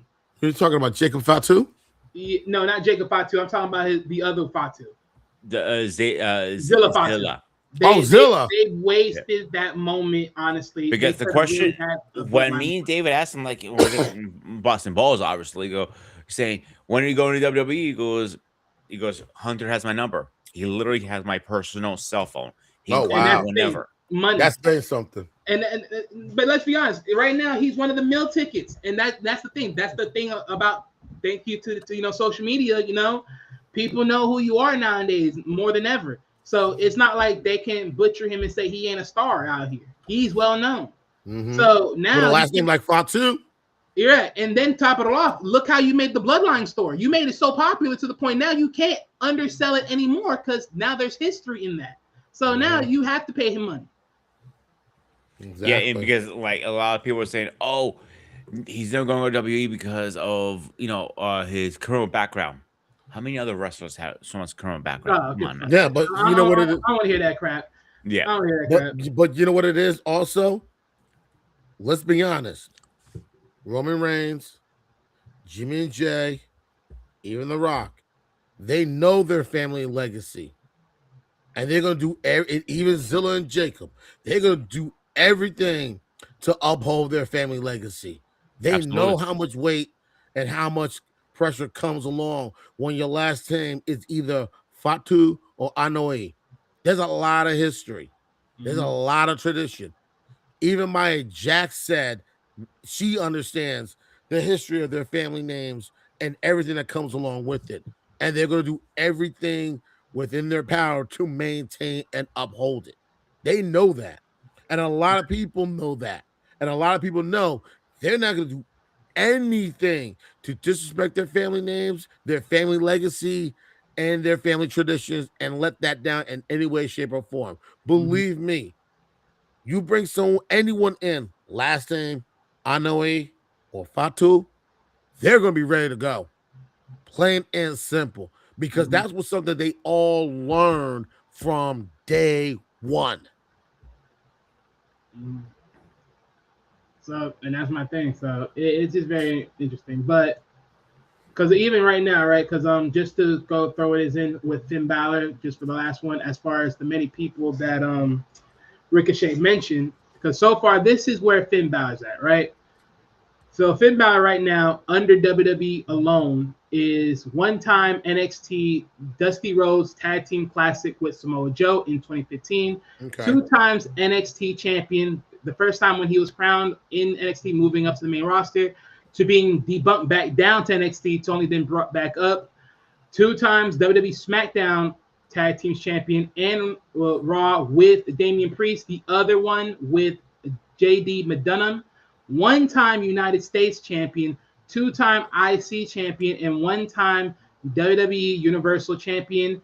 Also, the World Grand Slam Champion, and he's unrecognized, but he is also WWE Triple Crown Champion. But so, also, you know what it is? One thing about Finn Balor, and it worked, he was the first Universal Champion. He can always say that. So that works. The only thing that sucks when he won the Universal, he had to relinquish it. He had to relinquish it because he had the shoulder injury, and he was out for 9 months, I think. Right. So, while yes, he did have an opportunity to main card, he did main card, but unfortunately, he got hurt in the process, and he was going to have to sit out due to injury. And that's not his fault. That's not. Yeah, exactly. Because I'll even go to the point of even with Ricochet's comment, because if you think about it, this also goes back into the idea of Finn Balor's persona, aka the Demon King, right? And then how is that being perceived when was used? Because of course we all know it takes a lot to put on that paint and put on that image while also performing using that persona at the same time. And it's like, well, when you use the persona, this wasn't using the highest of lights. I mean, maybe for other people's, stature, but not for your own. And, when you look at it, especially when they put the Demon King in a world title match against Roman Reigns, it was a great looking match. Keyword, great looking match. But, I said key phrase. But you saw the end results. It all came down to giving, Roman still being the winner. So, yeah, that's what I'm saying. So, like, there's definitely some big points to what Ricochet is saying, but for me, I'll always go back and say this as a critique. This is why you got to be realistic with who you are as a wrestler and where you want to be, and understanding the promotion you're going to and who you're working with. Because sometimes just because you're going to the big boys doesn't mean it's all apples and oranges. The grass ain't greener on the other side. Just saying, the grass ain't greener on the other side. So that's something they have to recognize. But also to the point of, like I said on the thumbnail, who's the big question of who's next? Because if you also think about a lot of these things that are in motion, we talk about Ricochet's part, but look at Becky Lynch because of her pendant on leaving as a woman wrestler. Then you also talk about also Big E, because not only that, even Kevin Owens, another person with a neck injury, with the match with Cody Rhodes for the title in that ladder match, that neck injury was severe to the point that he has a neck injury, and so far there's no updates on him coming back into the scenes at all, or if he's been wrestling to try to get himself back into the picture. So hey, Kevin Owens, I don't wish that, but could be someone that reports back and says, I gotta walk away. You know, who else? I don't know who else will walk away in the same sense of Becky right now. I don't think so. No one close of even being near that. But same notion. It's like because right now, because actually no, scratch that. No, Naomi just had her first baby That's with right. is about to get her first baby with Jimmy Uso. That's And right. that changed her whole storyline because they finally gave her the title when she cashed it in. Yep. And that changed a lot of things when she was found out to be called pregnant. So in that moment, you know, a lot of things change. Is Naomi up to be the next, God forbid, the next person to retire because motherhood is going to kick in? It's a possibility. Right. And that's my thing. It's like you're ending your note on a storyline that was about to be pivotal for you, but at the same notion, at a moment where you just finally reached the mountaintop in the big world of WWE, when you had to leave and go prove yourself somewhere else, to then come back and then be seen as such, only now to call it bittersweet. Like, hey, you know what? I end up reaching the mountaintops. I end up becoming a champion, but now I became a mother. It's like, damn. So there's other people that can fit the notion of this as well that may follow suit behind, you know, Becky Lynch, Big E, and even Ricochet.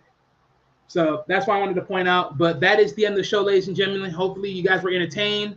Make sure, you know, if you end up not watching the show, make sure you guys check back in, make your comments about the show over tonight in the comment section. And hopefully, like I said, hope you guys enjoyed the show and the breakdowns, man, and the conversation. But with that said, any final words for you guys, and we'll go from there. All right, my final words, and I gotta go pick up my wife and sister-in-law. The concert's done. My final thought is, I can see why Ricochet came out and said what he said about the WWE. It's easy to say it's sour grapes, but he does have a point because he felt like he was underutilized. But my question is, did he speak up and say anything? Well, of course, he's not going to say anything and let us know about that. And I can see why Sami Zayn came back and did a rebuttal on what he had on what Ricochet said. And it's going to vary. For Becky Lynch, you know what? Let her have this opportunity for this last ride. We'll see what happens. She deserves it. And you know what? Once she's done and she leaves those boots in the ring, you know what? All I can say is I wish her all the best in her future endeavors. Congratulations to Naomi on becoming a mother. And I know, like you said before, Wally, she had a very good storyline before she left. Are they going to be able to pick that up if she does choose to come back? And if she chooses not to come back because of motherhood, they can't blame her. So it's going to be real interesting to see how these next few months go. And the next wrestler on that's up next that might be pushed, I hope it is LA Knight. I hope he does get this opportunity. And if they don't, because if he's grumbling now and thinking about leaving, you can't blame him. But like I said, I hope he's still healthy and he's still around by the time Money in the Bank comes, and that might be his opportunity right there. So that's all I gotta say. Those some words we're thinking about. I would stay, but I'm about to go pick them up, and I'll catch you guys later. All right, see you, Antonio. Thank you for coming through, man. Just give me a call or text me later this weekend, okay? Yeah, I'll call you over the weekend. No problem. All right, Peter, what you got? Where do I start? Where I am? Let's start with E first. Big E, great performer, great on a mic. I'm gonna miss seeing him performing in that ring because he is one of, I consider him a legend in my personal eyes. Sad way went down. Becky Lynch now. Not surprised. She's gonna be a mother. But is she gonna officially retire, or she's just gonna step away from now and come back later, years later? That is the question, really. If she's gonna leave the boots in the ring or not. Now, with the other Ricochet, do you really blame the guy? I don't. I gotta say, there are a lot of wrestlers are leaving now. Now there's competition. Before it was one show. It was WWE. That's it. Now we have AEW. Your biggest competition. They're paying pretty well. What I'm hearing. Probably not doing really well in ratings, but they're paying pretty good. A lot of wrestlers are making a good name for themselves on that side. And then when they eventually go back to WWE, they're making 10 times more money. But the point is, they don't need to stay at WWE anymore. They have options. Before they didn't. So let's see how this plays out. I'm curious. I'm very curious. I'm curious to report it too, to be honest with you. Do a show on it, how it plays out. Oh yeah, That's where, sure. that's where I'm at. Ladies and gentlemen, thank you guys for tuning on in. We'll see you guys till next time on the next show. Mention the next follow-up show. Oh yeah, schedule. Let me get. So tomorrow is Rogue AI, friend of foe. That is a Paul Bennett show. So he's gonna be running the show tomorrow. So I'm curious how that's gonna play out. We are having a gray area. I am redoing a little bit of the schedule, so bear with us, guys. So Tuesday shows are changing all around. I'm gonna make that announcement in a little bit, why and how and everything. But for right now, just bear with us. And on Gen X coming up will be is it Gen X or am I reading? No, I don't have the next Gen X show up yet. So I'm gonna talk to the guys. So accept that, guys. So look forward for this weekend. We have Rogue Guy and a gray area. So we're gonna chop it up. We'll have a good time, like always. So accept that. That's all on my end. What about you, Paul? Wally, excuse me. Sorry. I'm good. All right, guys. As always, this was the Spartan HQ Network. This was Wrestling Talk with the Spartan. I am the Spartan, my man, Wally. As always, stay fresh, stay safe, and I'll see you guys on the next one.